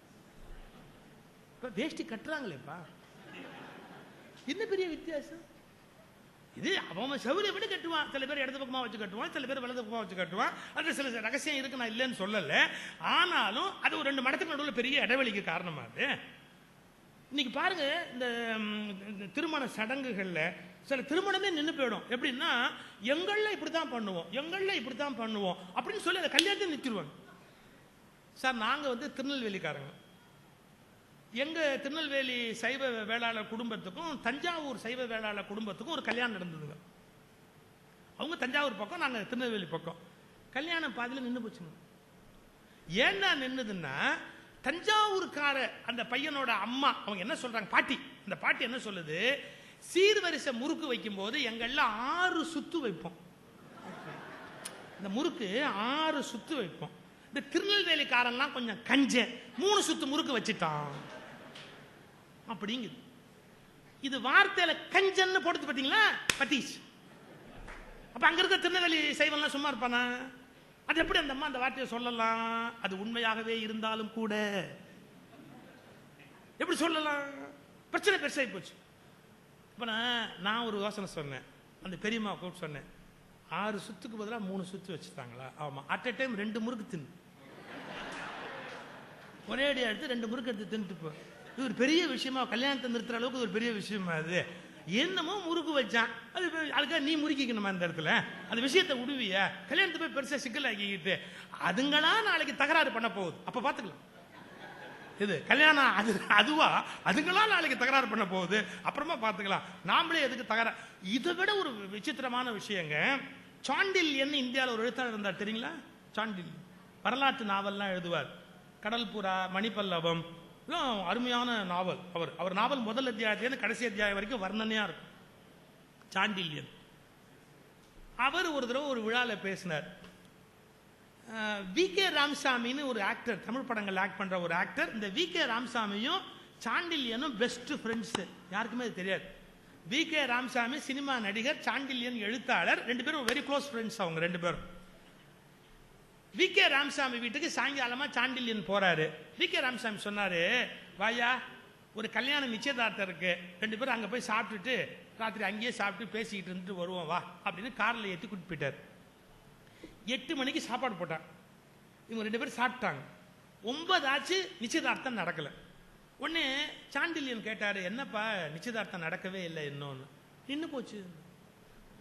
ஏன் இல்ல, தாம்பூலம் மாத்தலாம்னு வரும்போது தான் 2 பேருக்கு ஒரு வித்தியாசம் தெரிஞ்சது. இவன் வேற ஜாதி, அவன் வேற ஜாதி, அதனால வேண்டான்னு முடிவு பண்ணிட்டாங்க. நான் இப்ப சொல்ல போறது அடையாளத்துக்காக சொல்ல போறேன், தப்பா நினைக்காதீங்க. எனக்கு எந்த ஜாதியிலுமே நம்பிக்கை கிடையாது, எனக்கு எந்த ஜாதியிலுமே நம்பிக்கை கிடையாது. என் வீட்டில் பெரியார் படமும் கிடையாது, வள்ளலார் படமும் கிடையாது. ஆனால் ஜாதி பார்த்து திருமணம் செய்த வழக்கமும் எனக்கு கிடையாது. இதனுடைய இயல்பு. So I don't support casteism. இதனுடைய கொள்கை. I am different. நான் இப்ப சொல்ல போறது ஒரு எக்ஸாம்பிளுக்காக சொல்ல போறேன். செட்டியார் அப்படிங்கிற குரூப் சேர்ந்தவர் வி.கே. ராமசாமி. சாண்டிலியல் கேட்டாரு, ஏன்யா மாப்பிள்ளை வீட்டுக்காரனு செட்டியாரு பொண்ணு வீட்டுக்காரனு செட்டியாருன்னு சொல்லி தானே கூட்டிட்டு வந்தேன், அப்புறம் என்ன ஜாதி வித்தியாசம்? எங்களுக்குள்ள ஒரு பெரிய வித்தியாசம். நாங்க ஒத்த மாட்டு வாணிபம், அவங்க ரெட்டை மாட்டு வாணிபம். நாங்க தாம்பூலம் மாத்த போகும்போது தான் வெவ்வேறு ஜாதின்னு தெரிஞ்சு போச்சு, அதனால நிறுத்திட்டோம் அப்படி. சாண்டில்யன் பஞ்சு பாருங்க, ஒண்ணு அவனை ஒரு மாட்டை வித்துற சொல்லு, இல்ல நீ ஒரு மாட்டை வாங்கி சொல்லு. அந்த காலத்துல வாணிபம் பண்ணவங்க வசதி இல்லாம மாட்டு வண்டியில போனாங்க. ஒருத்தன் ஒட்ட மாட்டு போட்டிட்டு போயிருப்பான், ஒருத்தன் 2 மாடு போட்டிட்டு போயிருப்பான். இதெல்லாம் இப்ப கணக்கு. இப்ப 2 செட்டியாரும் லாரி வச்சு வியாபாரம் பண்றீங்க, அப்புறம் லாரி செட்டியார் தானே சொல்லணும். அதை விட்டு என்ன ஒட்ட மாட்டு வாணிபம் ரெட்ட மாட்டு வாணிபம்னு என்ன அது பேச்சு? கல்யாணத்தை போய் நிறுத்துறீங்க, கூப்பிடியா அப்படின்னு சாண்டில்யன் பேசி அந்த திருமணத்தை முடிச்சு வச்சார். ஏன் அனாவசியமா நிறுத்துறீங்க அப்படின்னு முடிச்சு வச்சார். பாருங்க, ஒரு அற்ப விஷயம் அதை எவ்வளவு பெருசுபடுத்திட்டாங்க. கல்யாண வீடுகள்ல நிறைய திருமணங்கள் நின்று போனதுக்கு நீங்க காரணம் பார்த்தா, ஒரு என்ன வான்னு கேட்கல அப்படின்பா. கேட்காமையே இந்த அமக்கலம் பண்றியே, உன்னை கேட்டிருந்தா கதி என்ன ஆயிருக்கும்? சில பேர் கல்யாணத்துல போய் கலாட்டா பண்ணுவான். என்ன தெரியுங்களா, எனக்கு ஏன் பத்திரிகை கொடுக்கல? நீ வரப்படாதுன்னு தானே கொடுக்கல, அப்புறம் அங்க போய் நின்றுகிட்டு என்ன ஏன் பத்திரிகை கொடுக்கலன்னு கேட்டா இது என்ன மரியாதை? இது தப்பு இல்லைங்களா? அதாவது சின்ன விஷயத்தை பெருசுப்படுத்தி அதை உண்டு இல்லைன்னு ஆக்கி அற்ப விஷயங்களை பெருதுபடுத்தார். வீட்டில் மனைவி ஏதோ ஒரு கோவத்தில் ஒரு வார்த்தை சொல்லியிருக்கலாம், கணவன் கோவத்தில் ஒரு வார்த்தை சொல்லியிருக்கலாம். கணவனே சொல்றான்னு வச்சுக்கோங்க, உங்க அப்பனுக்கு அறிவு கிடையாது. அப்ப பெண்களுக்கு வேற எதை வேணாலும் ஏத்துக்குவாங்க சார், அவங்க அப்பாவை திட்டா கோவம். ஏன்னா அவங்க அப்பாவை திட்டுற முழு உரிமையும் அவங்க அம்மாவுக்கு மட்டும்தான் உண்டே ஒழிய வேற யாருக்கும் கிடையாது. ஏதோ ஒரு கோவத்தில் ஒருத்தன் சொல்லுவான், உங்க அப்பனுக்கு அறிவே கிடையாது. அந்த பொண்ணு சாமர்த்தியமா இருந்தா சொல்லணும், நிச்சயமா எங்க அப்பா கிடையாது. என்ன கிடையாதுங்கிற? என்னைக்கு உங்களை மாப்பிள்ளைன்னு முடிவு பண்ணாரோ அப்ப ஒரு அறிவில் என்னன்னு அர்த்தம்? ஈஸியா எடுத்துட்டு போனா எவ்வளவு ஈஸியா போயிடும். அதை விட்டுட்டு நீங்க எப்படி சொல்லலாம் நீங்க எப்படி சொல்லலாம்னு ஒரு 3 நாளைக்கு கோச்சுக்கிட்டு உட்கார்ந்து இருந்தா சரியாக இருக்கும். அற்ப விஷயங்களை பெருசுபடுத்தாது. இது சின்ன விஷயம் சார். ரமண மகரிஷி அவருக்கு ஒருத்தன் புஸ்தகம் அனுப்புறான். ரமண மகரிஷியோட வாழ்க்கை வரலாறு. யாருக்கு? ரமணருக்கு. மலையாளத்தில் எழுதியிருக்கான். எழுதிட்டு ரமணருக்கு என்ன எழுதுறான் தெரியுங்களா? அவன் குறிப்பு, இதில் மலையாளத்தில் உள்ள எழுத்து பிழைகள் இலக்கண பிழைகளை திருத்தி தரவும் அப்படின்னு ரமணருக்கு எழுதுறான். இவர் அதை உட்கார்ந்து படிச்சுக்கிட்டு அதுல இருக்கிற தப்பை திருத்திக்கிட்டு இருக்காரு. மலையாளத்தில் இருக்கிற அந்த வாழ்க்கை வரலாறு பிழைகளை திருத்திக்கிட்டு இருக்கார் ரமணர். குஞ்சு சுவாமிகள்னு ஒருத்தர் ரமணருக்கு கூட இருப்பார், குஞ்சு சுவாமி. அவர் அதை வாங்கி படிச்சுட்டு, என்னங்க உங்க வாழ்க்கை வரலாறு அவன் தப்பு தப்பா எழுதியிருக்கான், பொய்யா எழுதியிருக்கிறான், அதை போய் திருத்தி கொடுத்துட்டு உட்கார்ந்துருக்கிறீங்க. உங்க வாழ்க்கையவே அவன் பொய்யா எழுதியிருக்கிறான், அதை பத்தி நீங்க கவலைப்படலையே. அவர் ரமணர் ஒரு போல் சொன்னார் பாருங்க, வாழ்க்கையே பொய்யே, அதை எப்படி எழுதுனா என்ன? இது எல்லாமே பொய்யே, அதை அவன் எப்படி எழுதுனா என்ன? நீங்க என்ன வெறும் இலக்கணம் திருத்துறீங்க? அவன் என்ன கேட்டான்? இதுல இருக்கிற உண்மைகளை திருத்துவோம்னா கேட்டான், இதுல இருக்கிற இலக்கண பிழைகளை திருத்தவும் கேட்டான். அதோட என் வேலை முடிஞ்சு போச்சு. அவன் என்ன வேணா எழுதி போட்டான். அவன் எதை பற்றி என்ன எழுதினாலும் அது நான் அல்ல சார். எப்படி தன்னை பத்தி ஒருத்தர் அப்படி சொல்றத அவ்வளவு ஈஸியா எடுத்துக்கிறதுக்கு எவ்வளவு தைரியம் சார். அற்ப விஷயங்களை பெருத்துப்படுத்தார். இன்னைக்கு நட்பு கட்டு போறதுக்கு காரணம் என்ன தெரியுங்களா? ஏவனோ வந்து பத்த வச்சுட்டு போயிடுவான். நம்ம நண்பரை பத்தி யாராவது தப்பா சொன்னா என்ன சொல்லணும்? நிறுத்து, என் ஃப்ரெண்டு எப்படின்னு எனக்கு தெரியும், நீ அதை பத்தி சொல்ல வேண்டிய அவசியம் கிடையாது. அப்படி இருந்தா தானே சார் நட்பு நீடிக்கும். அப்படியா அப்படின்னா சோக்ரட்டிஸ் கிட்ட ஒருத்தன் போய் உன் சிஷ்யனை பத்தி ஒன்னு சொல்லணும் அப்படின்னு ஆரம்பிச்சான். நிறுத்து. 1, நீ சொல்ல போற விஷயம் நீயா தெரிஞ்சுக்கிட்ட விஷயமா, எவனோ சொல்லி இரவெல்லாம் கேட்ட விஷயம்? நானா தெரிஞ்சுக்கிட்ட விஷயம் இல்ல, அவன் சொல்லி எனக்கு வந்தது சார். அது நல்ல விஷயமா கெட்ட விஷயமா? அது கண்டிப்பா கெட்ட விஷயம். அதை சொல்லிட்டா என் மனசு வேதனைப்படுமா சந்தோஷமா இருக்குமா? அதை கேட்டா உங்க மனசு வேதனைப்படும்.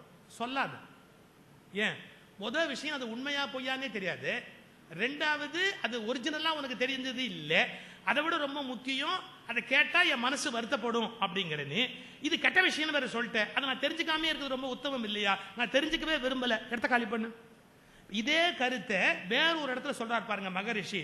உண்மை எது பொய் எது என்று விசாரிக்காமல் இங்கே கேட்டதை அங்கே சொல்வதையும் அங்கே கேட்டதை இங்கு சொல்வதையும் விடுங்கள். சில பேருக்கு ஒண்ணுமே தானா கேட்ட விஷயமே இல்லைங்க, அவங்களுக்கு ஒண்ணுமே அது தெரியாதுங்க. ஆனா என்னமோ இங்க கேட்டதை அங்க சொல்லுவாங்க, அங்க கேட்டதை இங்க சொல்லுவாங்க. இதில் இது வந்து மனிதர்களுக்குள்ள இருக்கிற சின்ன சின்ன விஷயம். பேச்சாளர்கள்கிட்டயே ஒரு கெட்ட குணம் உண்டு தெரியுங்களா? அவங்க உட்கார்ந்து ஆழமா தேடி ஒரு விஷயத்தை தெரிஞ்சுக்காம யாரோ தப்பா சொன்னா அதையே போய் அடுத்த மேல அப்படியே சொல்லுவாங்க. அந்த டெக்ஸ்டையும் வெரிஃபை பண்ண மாட்டாங்க. இவங்க கேட்டுட்டு அந்த அப்படியே போய் சொல்லுவாங்க. எனக்கு தெரிஞ்சு சார், ஒரு பேச்சாளர் ஒரு டிவியில காலையில பக்தி நிகழ்ச்சி ஒன்று போகும், அதுல பேசிக்கிட்டு இருக்கிறார். அவரு எனக்கு ஜூனியர், எனக்கு ரொம்ப வேண்டிய தம்பி. அவர் ப்ரோக்ராம் போகுதுன்னு எனக்கு கொஞ்சம் ஃபோன் பண்ணார். அவன் பேசுறான் கேளுங்க அப்படின்னு. உடனே டிவி ஆன் பண்ணி பார்த்துக்கிட்டு இருந்தேன். அவன் அடிச்சான் சார், பேச்சுக்கு நடுவில் திடீர்னு ஒரு வார்த்தை சொன்னான் சார். வேத காலத்திலேயே கோயில்களுக்கு லுங்கி கட்டி கொண்டு போகக்கூடாது என்று ஒரு விதி இருந்திருக்கிறது. வேத காலத்திலேயே லுங்கி கட்டி கொண்டு கோயிலுக்கு போகக்கூடாதுன்னு சொல்றான். ஜனங்கள்லாம் கை தட்டுறாங்க, ஒரு 500 பேர் கை தட்டுறாங்க. நான் உடனே அவன் நம்பரை போட்டு, டே தம்பி, வேத காலத்துல கோயிலே கிடையாதுடா, அப்பெல்லாம் இயற்கை வழிபாடு யாகத்துல தான்டா வழிபாடு பண்ணுவாங்க, வேத காலத்துல கோயிலே கிடையாதுடா, அதை விட முக்கியம் லுங்கியே கிடையாதுடா, லுங்கி எல்லாம் பின்னாடி வந்ததுடா, நீ பாட்டுக்கு விட்டு விளாசர வேத காலத்திலேயே கோயிலுக்கு லுங்கி கட்டி கொண்டு கோயிலுக்கு போக கூடாதுன்னு சொல்றியடா. அவன் சொன்னான், தலைவா உங்களை யாரு என் பேச்சையெல்லாம் கேட்க சொன்ன? அனாவசியமா அறிவாளிகள்லாம் என் பேச்சை கேட்டு இப்படி குறை சொல்லக்கூடாது அப்படிங்கிறான்.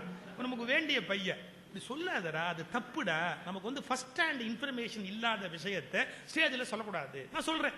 இப்ப சில பேர் என்ன பண்ணுவாங்க, எங்கேயோ யார்ட்டையோ கேட்பாங்க சார், அப்படியே ரிப்ளிகாவா அடிப்பாங்க. அது வெரி டேஞ்சரஸ், வெரி டேஞ்சரஸ். எவனோ எழுச்சி ஒரு கேள்வி கேட்டான்னா எங்க இருக்கு சொல்லு, எந்த புத்தகத்துக்கு சொல்லு அப்படின்னா சிக்கிக்குவோம். சோ கேட்கறத சொல்லலாம், கேட்டுட்டு வெரிஃபை பண்ணணும். அது அப்படித்தானா, இஸ் இட் கரெக்ட்? நான் சொல்லட்டுமா, கெட்ட வார்த்தை பேசுவது எவ்வளவு தவறோ அவ்வளவு கேட்ட வார்த்தை பேசுவதும் தவறு. கெட்ட வார்த்தை பேசுவது எவ்வளவு தவறோ அவ்வளவு தவறு கேட்ட வார்த்தை பேசுவதும் தவறு. ஏன்? கேட்டதாலேயே அது உண்மையாயிடாது. அப்ப நம்ம வெரிஃபை பண்ணணும், அது கரெக்டா பொய்யா உண்மையா சையா தப்பா எவ்வளவு சொல். சார், இந்த திருவிளையாடல் புராணம்னு ஒரு சினிமா வந்தது. அது ஒரு வசனம் வரும், என்ன தெரியுங்களா? நெற்றிக்கண்ணை கோட்டினும் குற்றம் குற்றமே என்ற நக்கீரர் பரம்பரை. இந்த அந்த படத்துல எடுத்திருக்கிற மாதிரி அபத்தமான விஷயம் திருவிளையாடல் புராணத்துல கிடையாது. ஒரிஜினல் டெக்ஸ்ட் பல பேர் படிக்கவே இல்லை. அந்த கதையை என்ன அழகு தெரியுங்களா? சிவபெருமான் வந்து நிக்கிறார். அவர் என்ன சொல்றாரு, டே பெண்கள் கூந்தலுக்கு வாசனை உண்டா இல்லையா அப்படின்னு சர்ச்சை ஆரம்பமாகுது. ஆக்சுவலா கேஸே வேற. ஏன்னா தர்மிக்கு அந்த ராஜா போட்ட உத்தரவு என்னன்னு கேட்டீங்கன்னா, என் மனதில் இருக்கிற கருத்தை அறிந்து எவன் பாடுவானோ அவனுக்கு பரிசு. அது உண்மையா பொய்யாங்கிறத பத்தி கவலையே இல்லை, மனதில் இருப்பதை தெரிந்து பாடினால் பரிசு. இவன் மனசுல ஏற்பட்ட டவுட்ட அவன் பாடிட்டான், பரிசு கொடுக்க வேண்டியதானே. நக்கீரன் குறுக்க வந்தான். குறுக்க வந்தது பெருசு இல்லைங்க, குறுக்க வந்து நின்னுகிட்டு பரிசு கொடுக்க விடல. அப்ப என்ன கேட்டார் சிவபெருமான், பெண்கள் கூந்தலுக்கு மனம் உண்டா இல்லையான்னு கேட்டார். இல்லை அப்படின்னா. பத்மினிச்சாதி பெண்களுடைய கூந்தலுக்கு, அடுத்த வார்த்தை, பத்மினிச்சாதி பெண்களுடைய கூந்தலுக்கு என்ன சொன்னார் நக்கீரன்? இல்லை, நீ நாளும் தொழும் சிவபெருமான் அருகில் இருக்கிற ஞான பூங்கோதை, நீ நாளும் தொழுகிற சிவபெருமான் பக்கத்தில் இருக்கிற ஞான பூங்கோதையின் கூந்தலுக்கு மனம் உண்டான்னா நக்கீரன் என்ன சொல்லணும்? Out of syllabus. ஏன்? சிவபெருமான் பக்கத்தில் இருக்கிற அம்பாள் கூந்தலும் பார்த்ததில்லை, இவன் மோந்ததில்லை, எனக்கு தெரியாது, I am sorry, I don't know, it is out of my syllabus சொல்லுமா இல்லையா? அது நமக்கு தெரியாத விஷயங்க அப்படின்னு. இப்ப சில பேர் பேசிக்கிட்டே வருவான், அவன் பேச்சுல அறிவாளின்னு மற்றவங்க நினைச்சிட்டா தெரியாத போதும் தெரிந்ததை போலவே நீட்டிப்பான். It is very dangerous. தெரியாத போது தெரியாதுன்னு ஒத்துக்கிறது தான் இந்த உலகத்திலேயே மேன்மையான காரியம். தெரியாதவன் தெரிஞ்சதுன்னு சொன்னா எவ்வளவு அசிங்கமா போயிடும். அதை பத்தி பேசலாம், மணிக்கணக்கா பேசலாம். இப்ப இந்த விஷயத்துக்கு மட்டும் வருவோம். அப்புறம் உடனே சிவபெருமான் என்ன பண்ணாரு, அப்படி நெத்திக்கண்ணை காமிச்சாருன்னு கதை வரும். இந்த நெத்திக்கண்ணை ஏன் காமிச்சாரு தெரியுங்களா? எவனுக்கும் தெரியாம நக்கீரரை காப்பாத்துறதுக்கு அவர் கண்ணை காட்டுறாரு. நம்ம பசங்க தப்புன்னா அப்படிமோ சொல்லாத அப்படின்னு இப்படி கண்ணை காட்டுவோம்ல, இந்த கண்ணை காட்டினா அவன் தப்பா புரிஞ்சுக்குவான். தான் சிவபெருமான்ங்கிறதுக்கா நெத்தி கண்ணை காமிச்சு வானா அப்படின்னு காட. நெற்றிக்கண்ணை கோட்டிலும் குற்றம் குற்றம் என்ன, இவனோட கிறுக்கு பையன் யாராவது ஒருத்தர் இருக்கானா சார்? அந்த கதையே நக்கீரனுடைய அகங்காரத்தின் வெளிப்பாடு, பிழையது. இன்னை வரைக்கும் தமிழ்நாட்டில் சொல்றான் நெற்றிக்கண்ணை காட்டினும் குற்றம் குற்றமே என்ற நக்கீரர் பரம்பரைன்னா அறிவு கெட்டவன் பரம்பரைன்னு அர்த்தம். ஏன் ஒருத்தனாவது போய் திருவிளையாடல் புராணம் ஒரிஜினல் டெக்ஸ்ட் பார்க்கணுமா இல்லையா? பரஞ்சோதி முனிவர் ஒரிஜினல் டெக்ஸ்ட்ல என்ன எழுதியிருக்கிறாருன்னு பார்க்கணுமா இல்லையா? அவர் என்ன எழுதியிருக்கிறாரு? அந்த இடத்துல நக்கீரர் அகங்காரத்தால் எல்லை மீறினார் இல்லீங்களா? சோ யாரோ ஒண்ணு சொல்லிட்டா நம்ம அதை அப்படியே மேடையில சொல்லக்கூடாது, கேட்டதை சிந்திக்கணும். இது சரியா பொய்யா தப்பா அப்படி. சில பேர் சார் என்ன பேசினாலும் அப்படியே திரும்ப ரிட்டர்ன் பேசுவாங்க. தப்பு சார். என் ஃப்ரெண்டுக்கு சார் கல்யாணம் ஆச்சு, கல்யாணம் ஆகி மாமியார் வீட்டுக்கு போனா, அவன் 5வது மாப்பிள்ளை அந்த வீட்டுல, 5வது மாப்பிள்ளை. இந்த 4 மாப்பிள்ளையும் அந்த மாமியார போடப்படுத்திருக்கு. 4 மாப்பிள்ளையும் அநியாயம் பண்ணியிருக்கான் தீபாவளிக்கு வரும்போதெல்லாம். இவர் ரொம்ப தங்கமான ஆளு, சைலண்டா எல்லாம். அந்த மாமியார் சந்தோஷம் சொன்னாங்க, மாப்பிள்ளை எனக்கு எத்தனையோ மாப்பிள்ளை இருந்தா கூட உங்களை மாதிரி ஒரு தங்கமான மாப்பிள்ளை உலகத்திலேயே இல்லை. இவன் சும்மா வர வேண்டியதானே, எனக்கு எத்தனையோ மாமியார் இருந்தாலும் உங்களை மாதிரி ஒரு நல்ல மாமியார் நான் பார்த்ததே இல்லைன்னா இது தேவையாது. அந்த மாதிரி நிஜமாவே மாமியார் வீட்டுக்கு அனுப்பிச்சுட்டா. எங்க ஊர்ல மாமியார் வீடுனா ஜெயில்னு அர்த்தம். இப்ப அவங்க சொன்னதை நம்ம அப்படியே திருப்பி சொல்லணுமா? இன்னொருத்தர் சொன்னா கூட நம்ம எச்சரிக்கையா விழிப்படையணும். இது சொல்லலாமா சொல்லக்கூடாதா அப்படி. ஏன்னா கேட்ட விஷயத்தை அப்படியே சொல்லக்கூடாது. இது உண்மை எது பொய் எது என்று தெரியாமல் ஒரு விஷயத்தை பேசுவதை நம்ம நிறுத்தி விடவும். இப்படி சொல்லிக்கொண்டே போகிற மகரிஷி ஒரு இடத்துல சொல்றாரு பாருங்க, அளவுக்கு அதிகமாய் தேவைக்கு அதிகமாய் ஆசைப்படாதீர்கள். நீ அளவுக்கு அதிகமாவோ தேவைக்கு அதிகமாவோ ஆசைப்படுற பழக்கத்தை நிறுத்துப்பா அப்படிங்கிற. இது ரொம்ப சிரமமான விஷயம். இந்த உலகத்துல எது அளவுன்னு எவன் சொல்றது? எனக்கு எது அளவோ அது இன்னொருத்தருக்கு அளவா சொல்றாரு வச்சுங்க. 3 இட்லிக்கு மேல் சாப்பிடாதீர்கள் நம்மால் சொல்றான். அதான் நமக்கு ஸ்டார்டிங் பாயிண்ட். நீங்க என்ன 3 இட்லியோட முடிச்சுக்கோங்கிறீங்க? சொல்ல முடியாது. அது அளவுன்னு யார் நிர்ணயிக்க முடியும்? 5 கோடிக்கு மேல் சொத்து சேர்க்கப்படாது, நீ சேர்த்துட்டு அதனால சொல்ற 5 கோடி தான் பேஸ்னு எவன் சொன்னா உனக்கு? எது அளவுங்கிறத யார் நிர்ணயம் பண்றது? அளவுக்கு அதிகமாய் தேவைக்கு அதிகமாய் ஆசைப்படாதீர்கள். இது ஒரு பெரிய வாசகம். ஏன் தெரியுங்களா? ஆசை துன்பத்துக்கு காரணம்னு உலகத்துக்கு பிரகடனப்படுத்தினவர் புத்தர். ஆசைதான் துன்பத்துக்கு காரணம். அதை கூட சார் ஒரு புதுக்கவிஞன் கெடுத்துட்டான். அவன் பாருங்க விவரம் இல்லாம எழுதுறான். ஆசைப்படக்கூடாது என்பது புத்தரின் ஆசை. வெண்டக்கா. புத்தருக்கு ஆசை கிடையாது. ஆசைப்படக்கூடாது என்பது மெய்யுணர்வே ஒழிய அது ஆசை அல்ல. ஆசைப்படுவது துன்பத்துக்கு காரணம் என்று கண்டறிந்தாரே ஒழிய ஆசைப்படாமல் இருக்க வேண்டும் அவர் ஒன்றும் ஆசைப்படல. புத்தரை போய் நம்ம அவ்வளவு அண்டர் எஸ்டிமேட் பண்ண முடியாது.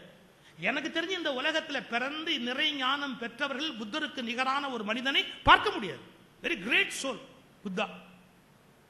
ஆனா அந்த புத்தரை புரிந்து கொள்ளவர் ஆசைப்படக்கூடாது அப்படின்னார். அதான் மகரிஷி பின்னாடி சொல்றார், ஆசைப்படாதீங்க அப்படின்னு. ஆனா புத்தர் காலத்துக்கு நம்ம காலத்துக்கு கொஞ்சம் மாறி போயிட்டதால புத்தர் அந்த மகரிஷி நமக்கு ஒரு சின்ன ஒரு டிஸ்கவுண்ட் கொடுத்தார். என்ன? ஆசைப்படாதீர்கள் மொத்தமா சொல்ல, அளவுக்கு அதிகமாய் ஆசைப்படாது. கொஞ்சம் இல்லாட்டி மனவள கலமன்றம் எப்படி நடத்துறது? கொஞ்சம் கொஞ்சம் பரவாயில்ல, கொஞ்சம் கொஞ்சம் ஆசைப்பட்டுங்க, அதோட நிறுத்திங்க, அதோட விட்டுருங்கப்பா. ரொம்ப அளவுக்கு அதிகமாக ஆசைப்படாதீங்க. இப்போ ஒரு வடைன்னு கொண்டாந்தா ஒன்னோட நிறுத்திங்க. இந்த 2 இட்லி ஒரு வடைன்னு எங்க ஊர்ல காலம்பரை டிஃபன் கொடுப்பான் மகா புத்சாரி. இட்லி நல்லது, அவ்வளவு டேஸ்டா இருக்கு. வடை சுவையா இருக்கும், உடம்புக்கு அவ்வளவு நல்லது கிடையாது. அப்ப என்ன பண்ணணும்? கொஞ்சமா கெட்டு போகணும். எப்படி? கொஞ்சமா கெட்டு போகணும். எப்படி? கொஞ்சமா ஒரு வடையை சாப்பிட்டுட்டு அதை நிறுத்திடணும். சில பேர் எனக்கு இட்லி மட்டுமே கொடு, வடை வேணாம்னா அவன் நல்லவன் தான், ஆனா ரொம்ப போர் அடிப்பான். அவன் பக்கத்தில் உட்காந்து ஓயாம அறிவுரையா சொல்லி கொல்லுவானே ஒழிய ஒரு நிமிஷம் சந்தோஷமா நம்மளால இருக்க முடியாது. நல்லவன் தான், ஆனா மகா போர். சில பேர் இருக்கா பாருங்க, இட்லியே எனக்கு வேணாம் 3 வடை கொண்டானா, அந்த பையன் பக்கத்திலே போகக்கூடாது. ஏன்? அவனும் பாழாக்கி நம்மளையும் பாழாக்கி ஊரையும் பாழாக்கி அத்தனையும் கெடுத்துட்டா மறுவேலை பார்ப்பான். ஒரு லிமிட்டடா கொஞ்சம் பரவாயில்ல, கொஞ்சம் எல்லாம் மீறி அனுபவிக்கணுமா அனுபவிச்சுக்கோ. அளவுக்கு அதிகமாய் ஆசைப்படாதீர்கள். சார் எங்க நாட்டில் ராமாயணம் மகாபாரதம் சொல்லிக் கொடுக்குறவங்க என்ன சொல்லிக் கொடுக்குறாங்க தெரியுங்களா? மண்ணாசையால் விளைந்தது மகாபாரதம், பெண்ணாசையால் விளைந்தது ராமாயணம் அப்படின்னு கிடையாது. மகாபாரதத்தை இன்னும் ஆழமா படிச்சா இந்த ஸ்டேட்மெண்ட் தப்பா போயிடும். உண்மையில மகாபாரதமும் பெண்ணாசையால் விளைந்தது தான். துரியோதனை திரௌபதி அடையணும்னு ஆசைப்பட்டான். திரௌபதி கிடைக்கல. கிடைக்காத போது இந்த பயலுக்கு எவ்வளவு கீழ்த்தரமான எண்ணம் வந்து தெரியுங்களா? நமக்கு இவ கிடைக்கல, வேற ஒருத்த மனைவி ஆயிட்டா குறைஞ்சபட்ச சபையில நிறுத்தி துணியை உரிந்து அவளை பார்க்கணும்னு திரௌபதியின் மீது கொண்ட காமத்தால் தான் துரியோதனன் சபையில வச்சு துகிலுரிய சொன்னான். சூதாடினதுனால பெரிய கேடு வரல, ஆனா துகில் உரிந்ததால் தான் பாரத போரே பிற்காலத்தில் நடந்தது. துரியோதனுடைய பெண்ணாசை தான் இவ்வளவு பெரிய கெடுதலா முடிஞ்சது. இப்ப உங்களுக்கு தேவையா? எதுக்கு போய் இப்படி ஆசைப்படணும்? அந்த பெண்ணை அப்படி பார்க்கணுன்ற ஆசை எதுக்கு மனசுல எதுக்கு தோணணும்? எனக்கு இது கூட முக்கியம் இல்லைங்க. வடநாட்டில் குரு சரண் தாஸ் அப்படின்னு ஒரு நல்ல சிந்தனையாளர், அவர் ஒரு புஸ்தகம் எழுதியிருக்கிறார். அதுல என்ன ஒரு அருமையா, இது வரைக்கும் நான் மகாபாரதம் படிச்சிருக்கிறேன், இந்த கோணத்துல நான் கேட்டதே கிடையாது. மகாபாரத போர் விளைந்ததற்கு காரணம் துரியோதனன் அல்ல அப்படின்னு எழுதுறாரு. எல்லாரும் நாங்க என்ன சொல்றோம், மகாபாரதத்துல யுத்தம் நடந்தது காரணம் துரியோதன, மகாபாரதத்துக்கு யுத்தம் நடந்தது காரணம் துரியோதன. அது இல்ல அப்படின்னு குரு சரண் தாஸ் ஒரு புத்தகத்தில் எழுதுறார். எப்படி எழுதுறாரு தெரியுங்களா? வனவாசத்துல பாஞ்சாலி தர்மரை கிழின்னு கிழிச்சிட்டான். கேட்கறா, நீ எல்லாம் ஒரு ஆம்பளையா, ஒரு மனைவியை வச்சு சூதாடுற, நீ ஏன் சூதாடுன? எவ்வளவு பெரிய அவமானம் வந்துருச்சு, இன்னைக்கு பாரு சோத்துக்கு இல்லாம இங்க உட்கார்ந்து இருக்கிறோம், நீ எல்லாம் ஒரு ஆம்பளையா? அப்ப பீமன் சொல்றான், நான் அப்பவே உன்னை வெட்டி இருப்பேன். யார்? தர்மனை பார்த்து நான் வெட்டி இருப்பேன். நீ எங்க அண்ணனா போயிட்டேங்கிறதுக்காக நான் பொறுமையா இருந்தேன். அர்ஜுனன் திட்டுறான், பீமன் திட்டுறான், பாஞ்சாலி திட்டுறா. அப்ப நகுல சகாதேவர்கள் கேட்டாங்க, அண்ணா ஏன்னா சூதாடுனே, ஏன்னா சூதாடுனே? நம்ம இது வரைக்கும் படிச்ச பாரதத்துல என்ன சொல்றாங்க, ஏன் சூதாடுனா தருமனை நல்லவனா காட்டுறாங்க. எப்படி தெரியுங்களா? அழைச்சது பெரியப்பா, வந்தது சித்தப்பா விதுரர், திருதராஷ்டிரன் பெரியப்பா கூப்பிட்டாரு, பெரியவங்க மேல உள்ள மரியாதையால் தான் நான் அந்த இடத்துக்கு போனேன். அங்க சூதாடலாமான்னு கேட்டாங்க. சத்திரியன் வந்து யார் வந்து போருக்கு கூப்பிட்டாலும் அது ஒத்து போகணும், அது சூது போரா இருந்தாலும் மோது போரா இருந்தாலும் ஒத்து போகணும். சத்திரிய தர்மத்தை காப்பாற்றுறதுக்காக நான் சூதாடினேன். வெரிசையா தர்மன் சொல்றான் டிஃபென்ஸ், அவன் ஏன் சூதாடினேன்னு. இவங்க யாரும் ஒத்துக்கல. இல்ல நீ பொய் சொல்ற, இல்ல நீ பொய் சொல்ற, இல்ல நீ பொய் சொல்ற. தர்மரை கார்னர் பண்ண உடனே தர்மர் கடைசியா ஒரு குட்டை உடைச்சார். என்ன? சூதாடுறதுல எனக்கே ஆசை உண்டுன்னு சொன்னார். நீங்க யோசிப்பீங்க, அதையும் தாண்டி ஒரு பாயிண்ட் சொன்னார். என்ன தெரியுங்களா? இல்ல அந்த சூதாடணும்னு அவன் சொன்ன உடனே என் மனசுல ஒரு ஆசை உண்டாச்சு. என்ன? இந்த ராஜ்யத்தை பெரிய பெண் திருதராஷ்டிரன் பிரிச்சு கொடுத்தப்போ துரியோதனனுக்கு பாதி எனக்கு பாதி கொடுத்தாருல்ல. இப்ப சூதாடும் போது நான் போடுறாப்புல காய் விழுந்துட்டா துரியோதன ராஜ்யமும் எனக்கு வந்துடுமேன்னு எனக்கு அல்பத்தனமா தோணுச்சு. அதனாலதான் சூதாடினேன்.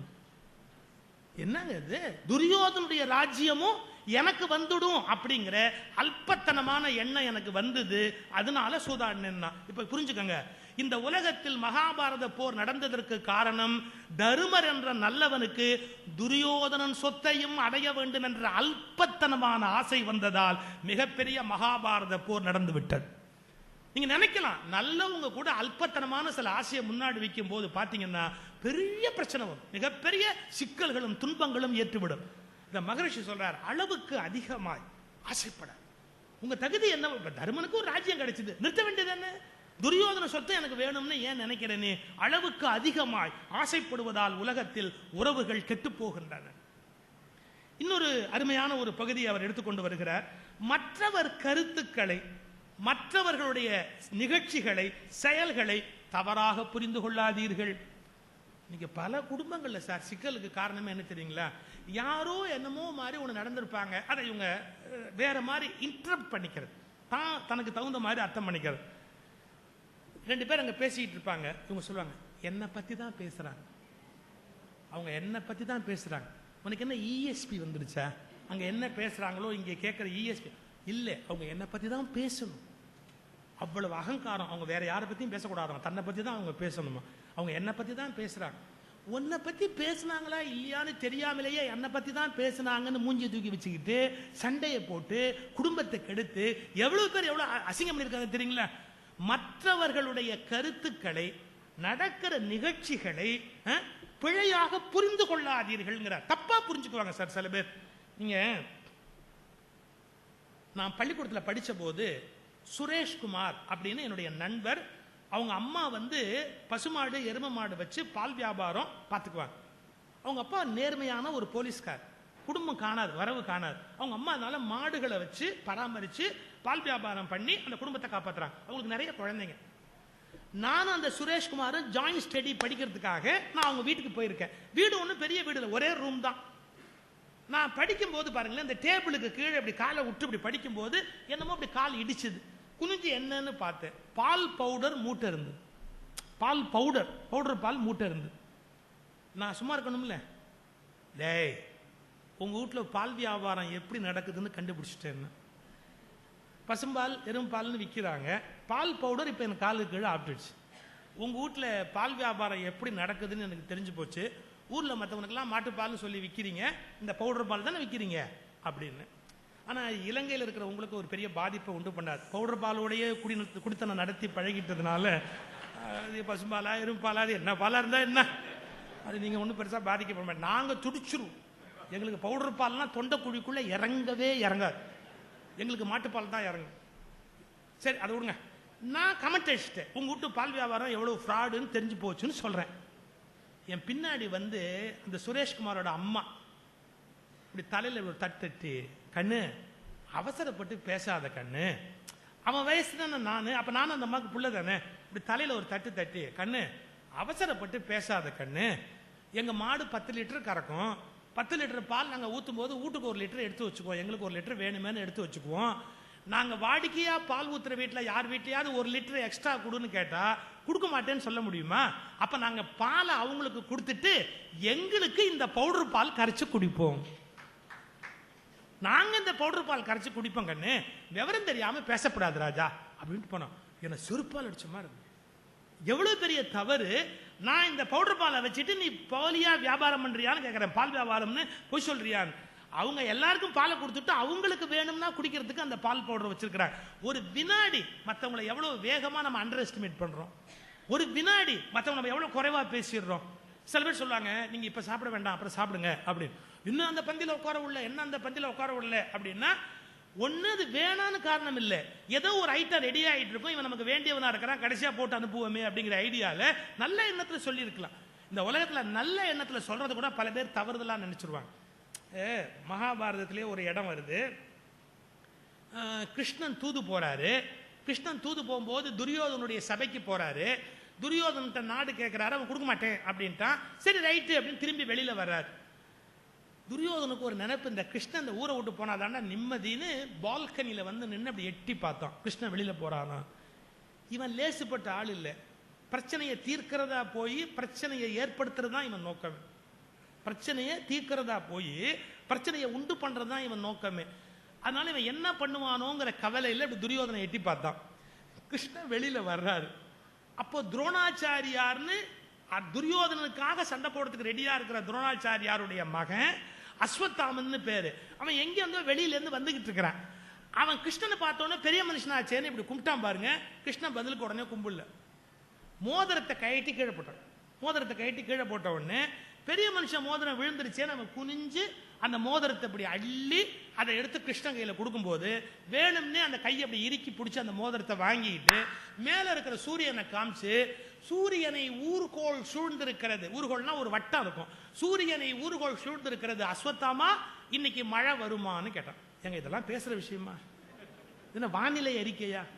எங்க ஊர்ல ரமணன் ஒரு நல்லவர் இருக்கார், வானிலை அறிக்கை சொல்றது அவருடைய வேலை. அவர் ஒரு நல்ல மனுஷன். ஆனா எனக்கு தெரிஞ்சு அவரை மாதிரி ஞானி உலகத்துல கிடையாது. ஏன், எதையுமே உறுதியா சொல்ல மாட்டார்.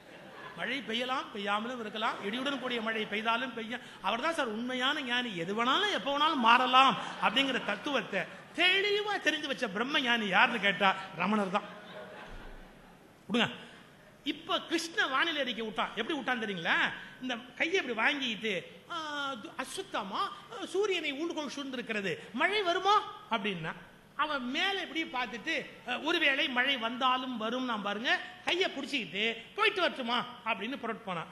இங்க பேசின எந்த டயலாகும் 300 அடி தள்ளி நிக்கிற துரியோதனுக்கு காதுல விழல. அவனா வசனங்களை ரொப்பிக்கிட்டான். இவன் 2 பேரும் என்ன பேசியிருப்பான். எங்க ஊர்ல இந்தி படம் பார்க்கிற பல பேர் வசனத்தை அவனா ரொப்பிக்குவான். ஏன்னா அவனுக்கு இந்தி தெரியாது, படம் ஓடிக்கிட்டே இருக்கும், இவனா வசனத்தை இங்க போட்டுக்கிட்டே இருப்பான் விதவிதமா. அது மாதிரி துரியோதன வசனத்தை போட்டான். ஓ, இப்ப கிருஷ்ணன் சொல்றான், அஸ்வத்தாமா நீ எனக்கு துணையா இருக்கணும்னு கேட்கிறான் வசனம். இதுக்கு அஸ்வத்தாமன் பதில், கிருஷ்ணா மண்ணறிய விண்ணறிய உனக்கு நான் துணை அப்படின்னு சத்தியம் பண்ணி கொடுத்துட்டான்னு முடிவு பண்ணிக்கிட்டு இனிமே இந்த அஸ்வத்தாமனை நம்ப மாட்டேன். இப்ப அஸ்வத்தாமனை நம்பாம போனதுக்கு காரணம் அஸ்வத்தாமனுடைய துரோகமா துரியோதனுடைய அவசர புத்தியா? எங்கோ நடக்கிற நிகழ்வை தனக்கு விரோதமாக நடக்கிறது என்று அகம்பாவத்தால் முடிவு செய்கிறவர்கள் துன்பப்படுவதிலிருந்து அவர்களை காப்பாற்ற முடியாது. எங்கேயோ ரெண்டு பேர் பேசிக்கிறாங்க, யாரை பத்தியோ பேசிக்கிறாங்க, நமக்கு என்ன, அது நம்மளை பத்திய விஷயமா இருந்தா காதுல வந்து விழுந்துட்டு போகுது அப்படின்னு யாரு மெக்னானிமஸா இருக்கிறானோ அவனாலதான் இந்த உலகத்துல நிம்மதியா இருக்க முடியும், உறவுகளை எல்லாம் பேண முடியும். நடக்கிற செயல்களை எல்லாம் தவறுதலாக புகிர்ந்து கொண்டு கஷ்டப்படாதீர்கள். இன்னொரு அருமையான விஷயம் சொல்றேன், நான் எல்லாத்தையும் இன்னைக்கு பேச முடியல. நான் பேசி உறவுகள் மேம்படன்னு ஒரு குறுந்தகடே வந்திருக்கு, யூடியூப்ல கூட இருக்கு, அது சீடியாவும் வந்திருக்கு, வாய்ப்பு இருக்கிறவங்க கேளுங்க. அது இதே தலைப்பில் நான் ஒரு 30-40 தடவை பேசியிருக்கேன். ஒவ்வொரு ராமராஜ் காட்டன் ஓப்பனிங் இந்த விஷயம் பேசுற வழக்கம் உண்டு. அதில் நிறைய சம்பவங்கள் மாற்றி மாற்றி நான் சொல்வதற்கு வாய்ப்பு இருக்கு. ஒன்று மட்டும் நான் சொல்லி இப்ப நிறைவு பண்றேன். என்ன ஒரு வார்த்தை சொல்றார், நீங்கள் சொன்னதே சரி, செய்ததே சரி என்று வாதிடாது. இது நான் கண்கூட கண். நான் முதல் தடவையா மகரிஷி அவளை பார்ப்பதற்காக பொள்ளாச்சியில பேசிட்டு இருக்கிறேன். அப்ப என்னை அழைச்சிட்டு போறாங்க. நான் ஒரு சின்ன ஆள் தான், இப்பவும் சின்ன ஆள் தான், சைஸ் தான் கொஞ்சம் பெருசு ஒழிய மற்றபடி என்ன பண்ண முடியும். நான் போய் முதல்ல பணிவா உட்காந்து பேசிக்கிட்டே இருக்கும்போது மகரிஷி ஒரு கருத்து சொன்னார். மறுபடிய கருத்துக்கு நான் ஒரு மறு கருத்து சொன்னேன். எனக்கு கொஞ்சம் சிந்திக்கிறது பிடிக்கும், சண்டை போடுறதும் பிடிக்கும், அந்த கருத்துல விவாதம் பண்றது ரொம்ப பிடிக்கும். நான் ஒரு கருத்து சொன்னேன், திருப்பி ஒரு கருத்து சொன்னார் மகரிஷி. நான் உடனே அதுக்கு பதில் ஒரு கருத்து சொன்னேன். சிரிச்சார், ஒண்ணுமே சொல்ல சிரிச்சார். சிரிச்சுட்டு சொன்னாரு, ஐயா அது உங்க கருத்து, ஐயா இது என்னோட கருத்து, ரெண்டும் அப்படி அப்படியே இருக்கட்டும், ரெண்டும் அப்படி அப்படியே இருக்கும். உங்க கருத்து அப்படியே இருக்கும், என் கருத்து இப்படியே இருக்கட்டும். எது சரிங்கிறத நாளைக்கு ஒரு காலம் வர வர நம்ம யோசிச்சு முடிவு பண்ணலாம். ஒருவேளை நான் உங்க கருத்துக்கும் வரலாம், நீங்க என் கருத்துக்கும் வரலாம் இல்லையா, அது நடக்கிற போது நடக்கட்டும் அப்படின்னு அடுத்த நிமிஷம் அவர் எவ்வளவு பெரிய மனுஷன் சார், என்ன பார்த்து நீ என்னடா என்ன ஏத்து பேசுறதா, என் கருத்துக்கு மறுத்து பேசுறதான்னு பேசலையே சார், உன் கருத்து அப்படியே இருக்கட்டும், என் கருத்து அப்படியே இருக்கட்டும். இது எவ்வளவு பெரிய பண்பாடு, அதை எவ்வளவு அழகா சொல்றாரு பாருங்க. இந்த உலகத்துல உங்கள் கருத்துக்களில் உடம்பு பிடியா இல்லாமல் கொஞ்சம் தளர்த்தி கொள்ளுங்கள், பிடிவாதத்தை கைவிடுங்கள். ரொம்ப உறுதியா ஒரே விஷயத்தை பேசி ஒரு பிரச்சனையை வந்து பெருசா கூடாது.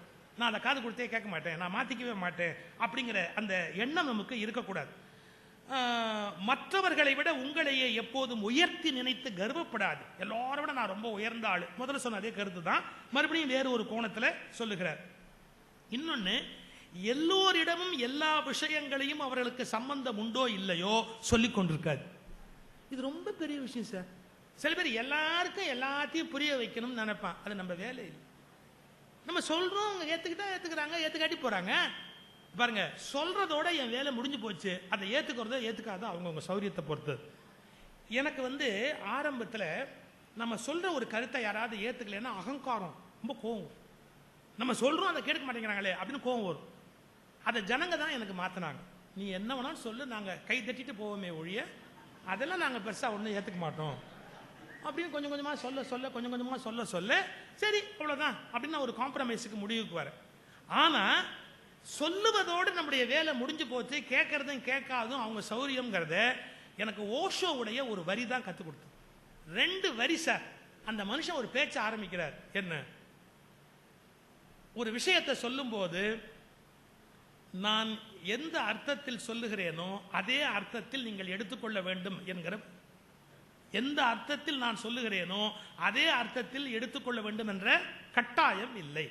அவர் சொல்றார் பாருங்க, நான் சொல்வதோடு நிறுத்திக் கொள்ளுகிறேன், அவரவர்கள் சௌகரியப்படி அர்த்தம் செய்து கொள்ளுகிறார்கள். அவங்களுக்கு எது சௌரியமோ அப்படித்தான் அவங்களால அர்த்தம் பண்ண முடியுமே ஒழிய நாம எதிர்பார்க்கிற மாதிரி அவங்க அர்த்தம் பண்ண முடியாது. இப்ப பஸ்ல உட்காந்துருக்கும் போது பையன் கேட்டான், இந்த பஸ் எப்படிப்பா ஓடுது அப்படின்னு. இவர் மெக்கானிக்கல் இன்ஜினியரிங் படிச்சிருக்கிறார். யாரு, அப்பா. பையனுக்கு கிளாஸ் எடுக்க ஆரம்பிச்சார். அதாவது பெட்ரோல் அது ஃபயர் ஆகி வரும், என்ஜின் ஸ்டார்ட் ஆகும், ஸ்பார்க் உண்டாகும், ஸ்பார்க் உண்டாகணும், இந்த பெட்ரோலை வந்து அது எனர்ஜியா மாற்றும், அது மோட்டருக்குள்ள போகும், உடனே அது ஓட ஆரம்பிக்கும் அப்படின்னு இவர் ஸ்கூல்ல காலேஜ்ல படிச்ச எல்லாத்தையும் பையனுக்கு பாடம் நடத்திட்டு புரியுதா அப்படின்னு கேட்டார்.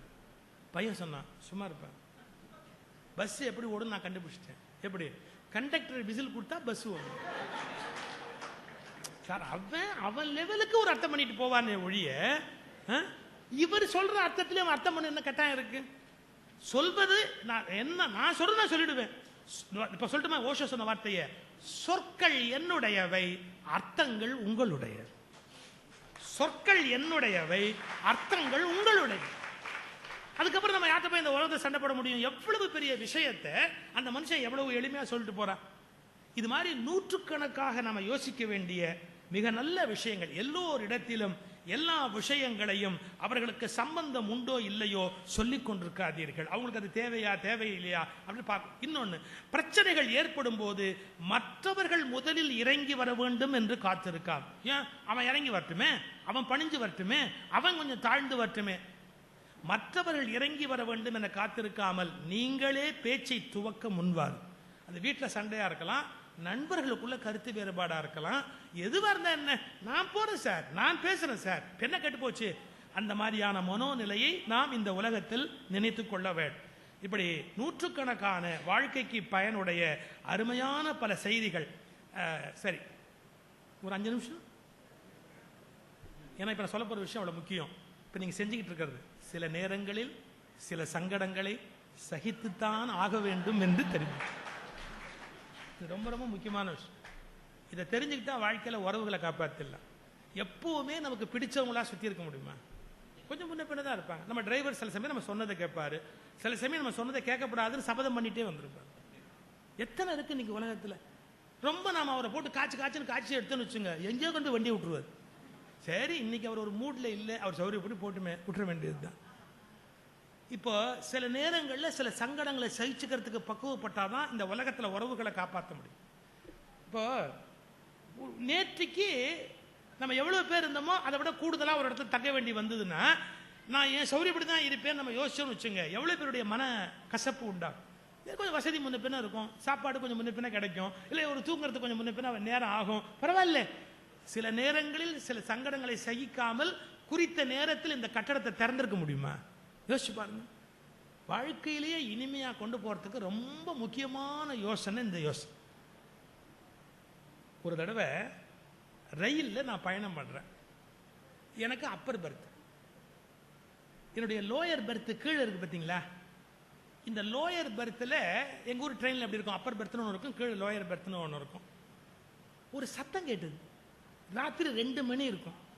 நான் மேல அப்பர் பெர்த்ல படுத்தவன் முழிச்சு இப்படி பார்த்தா ஒரு வயசான பாட்டி, அதுக்கு போர்வை, ஏசி கோச் அது, அதனால அதுக்கு போர்வை தலகாணி எல்லாம் கொடுத்துருக்கான். அது எல்லாத்தையும் சாமி மாதிரி இப்படி கூச்சி ஏத்தாப்புல வச்சுக்கிட்டு திட்டுது.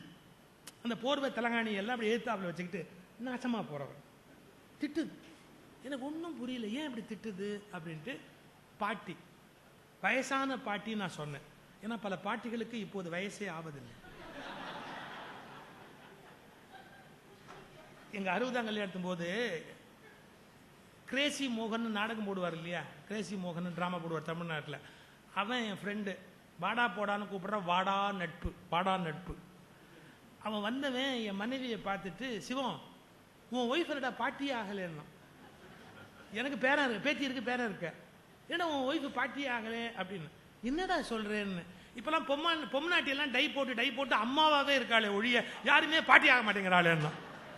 டை போட்டு அம்மாவாவே இருக்காளே ஒழிய பாட்டியாவே ஆக மாட்டேங்கிறாளே அப்படி.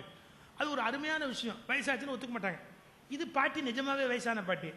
கண்ணோ பின்னான்னு திட்டுது, முன்னாடி கூச்சி வச்சுக்கிட்டு அவனை பார்த்து இப்படி திட்டுது. எது போர்வை தலகாணியம். எனக்கு புரியல, பாட்டி என்ன ஆச்சு, ஏன் சத்தம் போடுறீங்க, என்ன ஆச்சு அப்படி. அது பக்கத்து பெர்த்தில் படுத்திருக்கிறவனோட கை காட்டி, விளங்குவானா என்னன்னு பார்த்தா அவன் குரட்டை விடுறான். அவ்வளவுதான். அவன் வந்து பயங்கர குரட்டை விடுறான். ஆனா முருகானந்த வேலை விட கம்மி. நான் அவரோட ரூம்ல தங்கியிருக்கேன். அது விட்றா, பயங்கர சவுண்டு, ஒரு குரட்டை. இந்த பாட்டி சொல்லுது, இந்த குரட்டையில மனுஷன் தூங்க முடியுமா கேடு. இந்த குரட்டையில மனுஷன் தூங்க முடியுமா? இவ்வளவு நேரம் நான் தூங்கி இருக்கேன், இப்ப அது என்ன நினைச்சிருக்கு. நான் சொன்னேன், பாட்டி அது குரட்டை விடுறாங்கிறது உண்மைதான், ஆனாலும் அது டிக்கெட் உள்ள குரட்டை. அவனும் காசு கொடுத்து ஏசி கோச்சுக்கு டிக்கெட் வாங்கிட்டான், அவன் லீகலா குரட்டை விடுறான். அது இல்லீகல் குரட்டை இல்லை, லீகல் குரட்டை விடுறான். அவன் வாங்கின காசுக்கு அவன் குரட்டையை அவன் விடுறான். நான் என்ன பண்ண முடியும், பேசாம தூங்க வேண்டியதானே அப்படின்னு. எப்படிப்பா தூக்கம் வரும் பாரு, என்ன மாதிரி. நான் அவன் குரட்டையை கவனிச்சேன், அவன் ஒரு வித்தியாசமா குரட்டை விட்டான். எப்படி தெரியுங்களா, முதல்ல அந்த குரட்டைக்கு ஒரு பேஸ் சவுண்ட் கொடுத்துக்கிறான், அப்புறம் அதை விட உச்ச ஸ்தாய்க்கு போறான், அப்புறம் அதுக்கு மேல் ஸ்தாயில போய் சஞ்சாரம் பண்ணி புஷ் அப்படி ஒரு சவுண்டு கொடுத்து அந்த குரட்டையை முடிக்கிறான். அது ஒரு வித்தியாசமான நானும் அது மாதிரி ஒரு குரட்டை நான் பார்த்ததே கிடையாது. நான் அப்படி அப்சர்வ் பண்ணேன். அந்த பாரு அப்படி விட்டா பாருங்க, அந்த குரட்டை அப்படி மேலே போய் டக்குன்னு அப்படி விட்டான். இப்போ பாட்டி சொல்லுது, தூங்க முடியுமா, இல்லை தூங்க முடியுமா சார்? எனக்கு கடவுள் ஒரு வரம் கொடுத்துருக்காரு சார். எப்போவாவது நான் படித்த விஷயங்கள் பிரச்சனையா இருக்கும்போது டக்கு டக்குன்னு ஞாபகத்துக்கு காலையில் நம்ம டாக்டர் கிளாஸ் எடுத்தார் பாருங்க, ஆல்பாவில் படித்தது பீட்டா வராது, கன்ஃபியூஷன். எனக்கு எப்போ ஆல்பாவோ பீட்டாவோ அது எப்போ வரணுமோ அப்போ வரும், அது எப்படியோ தெரியாது. எனக்கு இந்த பாட்டி அவஸ்தைப்பட்ட உடனே இதுக்கான சொல்யூஷன் ஆன்சர் வந்துருச்சு. கொஞ்சம் சைக்காலஜி படிச்சிருக்கேன், கொஞ்சம் சைக்காலஜி படிச்சிருக்கேன். சைக்காலஜியில் என்ன சொல்றேன், உங்களுக்கு பிடிக்காத விஷயம் நடந்து கொண்டிருக்கிற போது, உங்களுக்கு முற்றிலும் பிடிக்காத ஒரு விஷயம் நடந்து கொண்டிருக்கிற போது, அது உங்களுக்கு எரிச்சலையும் தூக்கமின்மையையும் வருத்தத்தையும் உண்டு பண்ணினால், அதற்குள் உங்களுக்கு பிடித்த ஏதேனும் ஒரு நூல் இழை இருந்தால், அதில் மனதை வைத்துக் கொண்டிருந்தால் அந்த எரிச்சல் தெரியாது. இதை கற்றுக் கொடுக்கறதுக்கு எங்க ஊர்ல 1 லட்சம் ரூபாய் வாங்குவான். இந்த டெக்னிக்கை கற்றுக் கொடுக்கறதுக்கு 1 லட்சம் ரூபாய் வாங்குவான். இப்ப நான் சந்தோஷமான செய்தி ஒன்று சொல்ல போறேன். நான் 1 ரூபாய் கூட வாங்காம இதை சொல்ல போறேன். ஒரு ரூபாய் கூட வாங்காம இது சொல்ல போறேன்.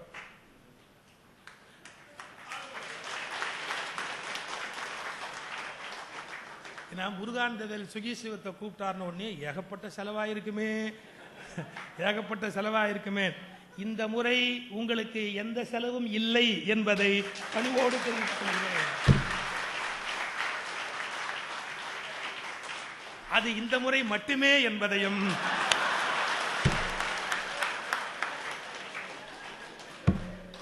சார், எவ்வளவு பெரிய காரியம் பண்ணிருக்கீங்க, எவ்வளவு நல்ல காரியம் பண்ணிருக்கீங்க.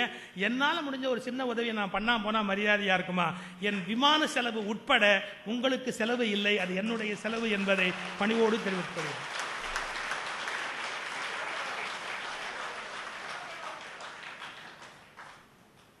நான் அந்த பாட்டிக்கு சொல்றேன், என்ன சொல்றேன், பாட்டி இவன் குரட்டை விடுறது உனக்கு இம்சை தான், நான் இல்லைன்னு சொல்லலை. ஆனா இப்ப இந்த குரட்டையை கவனிங்களேன், இது சங்கீத குரட்டை. எப்படின்னா முதல்ல ஒரு சுருதிக்கு போய், அப்புறம் அதுக்கு மேல போய், அப்புறம் அதுக்கு மேல போய், அப்படியே அந்த விண்காந்த அலைகளோடு அப்படியே சஞ்சரிக்கிறான் பாருங்க, அப்படியே ஒரே புஷ்ஷன் அப்படி காணாம போறான். அதை கவனி, நீ கூர்மையா கவனிச்சா உனக்கு சந்தோஷம் வரும் அப்படின்னு. சார் இது உண்மை. ராமகிருஷ்ண பரமஹம்சரை ஒருத்த கண்ணோ அப்படிதான் திட்டுவான். அவன் திட்டான், அவன் செத்து போயிட்டான். அதை வந்து சொல்றாங்க, உங்களை தினம் திட்டுவானே அந்த பாவி செத்து போயிட்டான் அப்படின்னு. ராமகிருஷ்ணன் என்ன சொன்ன தெரியுங்களா? யாரு அந்த வெள்ளை வெள்ளையல்னு ஒரு வேஷ்டி கட்டி கருப்பு கரை போட்டு அழகான ஒரு வேஷ்டி உடுத்துவானே அவனா? சார் திட்டினது அவருக்கு பதியல, அவன் நல்ல வேஷ்டி கட்டுவாங்கிறது பதிஞ்சது. நமக்கு யார் கெடுதல் பண்ணாலும் அவங்களுக்கு உள்ள இருக்கிற நல்ல விஷயத்தை மட்டுமே கவனிச்சாதான் ஒருவன் ஞானியின் உயர்ந்த நிலையை போய் அடைய முடியும்.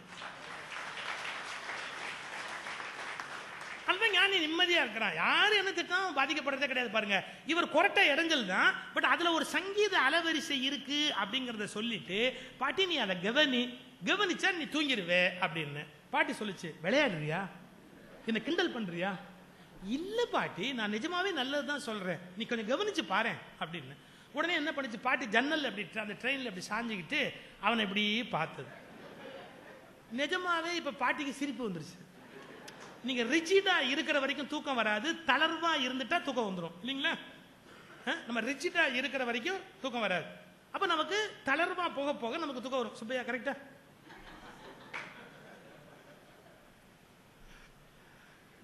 தளர்ச்சி அப்படி லேசா தளர ஆரம்பிச்சா தூக்கம் உடனே வர ஆரம்பிச்சிடும். இது நான் பாட்டிக்கு சொல்லி கொடுத்தேன். என்ன சொன்னேன், பாட்டி நீ இப்ப தளர்ச்சியா வச்சுக்கிட்டா தூக்கம் வந்துடும், நீ பாரு அப்படி. அந்த பாட்டி இப்படி சிரிச்சுது, தூங்க ஆரம்பிச்சிருச்சு. அது பாட்டு தூங்க ஆரம்பிச்சு. ஆனா இப்ப பாட்டி தூங்கிருச்சு. பாட்டி ஒரு குரட்டை விட்டுது பாருங்க, அது சங்கீதமும் இல்ல, சுருதியும் இல்ல, அது எந்த லிமிட்டுக்கும் வரல. நம்ம ஏண்டா கத்து கொடுத்தோம். பேராசிரியருக்கு தெரியும், சில பேருக்கு தீட்சை கொடுத்துட்டு நீங்க படாத பாடு போடுவீங்கல்ல, அந்த மாதிரி தான். ஏண்டா இதை கத்து கொடுத்தோம், ஏண்டா இவருக்கு இதை கத்து கொடுத்தோம் அப்படின்னு பாட்டி தூங்க ஆரம்பிச்சிருச்சு. அது அப்படியே தூங்க ஆரம்பிச்சிருச்சு. இப்போ இவன் குரட்டை, அது சங்கீத குரட்டை, பாட்டி கர்ண கொடூரமான குரட்டை. கடைசியா நானும் தூங்கினேன். எப்படி தூங்கினேன் தெரியுங்களா? என்ன, இந்த குரட்டைக்கும் இந்த குரட்டைக்கும் இடையிலே இருக்கிற 6 வேறுபாடுகளை கண்டுபிடித்து அதை கம்பேர் பண்ணி பார்த்து அப்படியே ரசிச்சு சிரிச்சா நான் தூங்கிட்டேன் சார். நான் நீங்க சிரிக்கிறதுக்காக சொல்லல, அவங்க குரட்டை விடும்போது அது எனக்கு சங்கடம் தான். அவங்கள நான் திட்ட முடியுமா? இன்னைக்கு எல்லாரும் என்ன தெரியுங்களா, தனக்கு சங்கடம் நேர்ந்துட்டா அவங்கள பகைவர்களாக நினைக்கிறோம். இந்த உலகத்தின் பகை தீர்ப்பதற்காக மகரிஷி சொல்லுகிறார், இந்த உலகத்தில் சில நேரங்களில் சில சங்கடங்களை சகித்துத்தான் ஆக வேண்டும். அதை புரிந்து கொண்டு விட்டா இந்த உலகம் பொன்னுலகமாக மாறும், அன்பும் நட்பும் உடைய உலகமாக மாறும். உறவுகள் மேம்பட அருட்தந்தை வழிகாட்டிய இந்த 18 நியதிகளையும், எங்க நாட்டில் ஈபிகோன்னு சட்டத்தை சொல்லுவோம், இங்க நீங்க வேற இலங்கை பீனல் கோடு இருக்கும், அது எந்த ஈபிகோவானாலும் இருக்கட்டும், நீங்கள் குடும்பம் உருப்பட வேண்டும் என்றால் இந்த வேதாத்திரிய பீனல் கோடை வீட்டில் வைத்துக் கொண்டு இதன்படி நாம் வாழுகிறோமா என்று கணவனும் மனைவியும் ஒருவரை ஒருவர் தான் தவறு செய்கிற போது அளந்து பார்த்துவிட்டு உண்மையான குடும்பத்தை நடத்த தொடங்கினால் குடும்பங்களில் உறவுகள் மேம்படும், நட்பில் உறவுகள் மேம்படும், சகோதரத்துவம் எல்லா வகையிலும் மலரும். இந்த நாட்டில் உறவுகள் மேம்பட, இந்த நாட்டில் உறவுகள் மேம்பட அருட்தந்தையின் மனவளக்கலை அவசியமாக. அதை முற்றிலுமாக பயன்படுத்துங்கள் என்று பணிவன்போடு வேண்டி, நேற்று ஐயா முருகானந்தவேல் அவர்களையும் நம்முடைய குழந்தைவேல் அவர்களையும் கௌரவிச்சோம். நான் ரூமுக்கு போன உடனே பிரச்சனை ஸ்டார்ட் ஆயிடுச்சு. யாரு? எங்க வீட்டம்மா. அது என்ன ஆம்பளைங்களையே பாராட்டிக்கிறது, அது என்ன ஆம்பளைங்களே எல்லாம் ஆம்பளைங்க தான் இந்த உலகத்தில் எல்லாம் சாதிச்சாங்களா? அப்ப அதுக்கு காரணமா இருந்த பெண்களை பற்றிய கவலை எல்லாம் உங்களுக்கு இருக்காதா? அவங்களெல்லாம் நீங்க யோசிக்க வேண்டாமா? அப்படித்தான் எல்லாரும் உங்களை பாராட்டுறாங்க. நீங்க இவ்வளவு பேசுறதுக்கு என்ன காரணம்? நான் உங்களை சௌக்கியமா வச்சிருக்கிறதால தானே. நீங்க அதை பத்தி என்னைக்காவது நீங்க யோசிச்சீங்களான்னு கேட்டாங்க. அதனால நம்முடைய முருகானந்தவேல் அவருடைய துணைவியாரையும் குழந்தைவேல் அவருடைய துணைவியாரையும் அழைத்து இவர்களை இந்த பணி செய்வதற்கு நீங்கள் ஒத்துக்கொண்டமைக்கும் ஒத்துழைத்தமைக்கும் ஒரு வாழ்த்தையும் ஒரு பாராட்டையும் என்னுடைய துணைவியார் மூலமாக செய்து இந்த நற்பணி மேலும் மேலும் தொடர வேண்டும், இங்கே பயிற்சிகள் மேலோங்க வேண்டும் என்று பணிவன்போடு வேண்டி வாழ்த்தி விடைபெறுகிறேன். வணக்கம். வாழ்க வளமுடன்.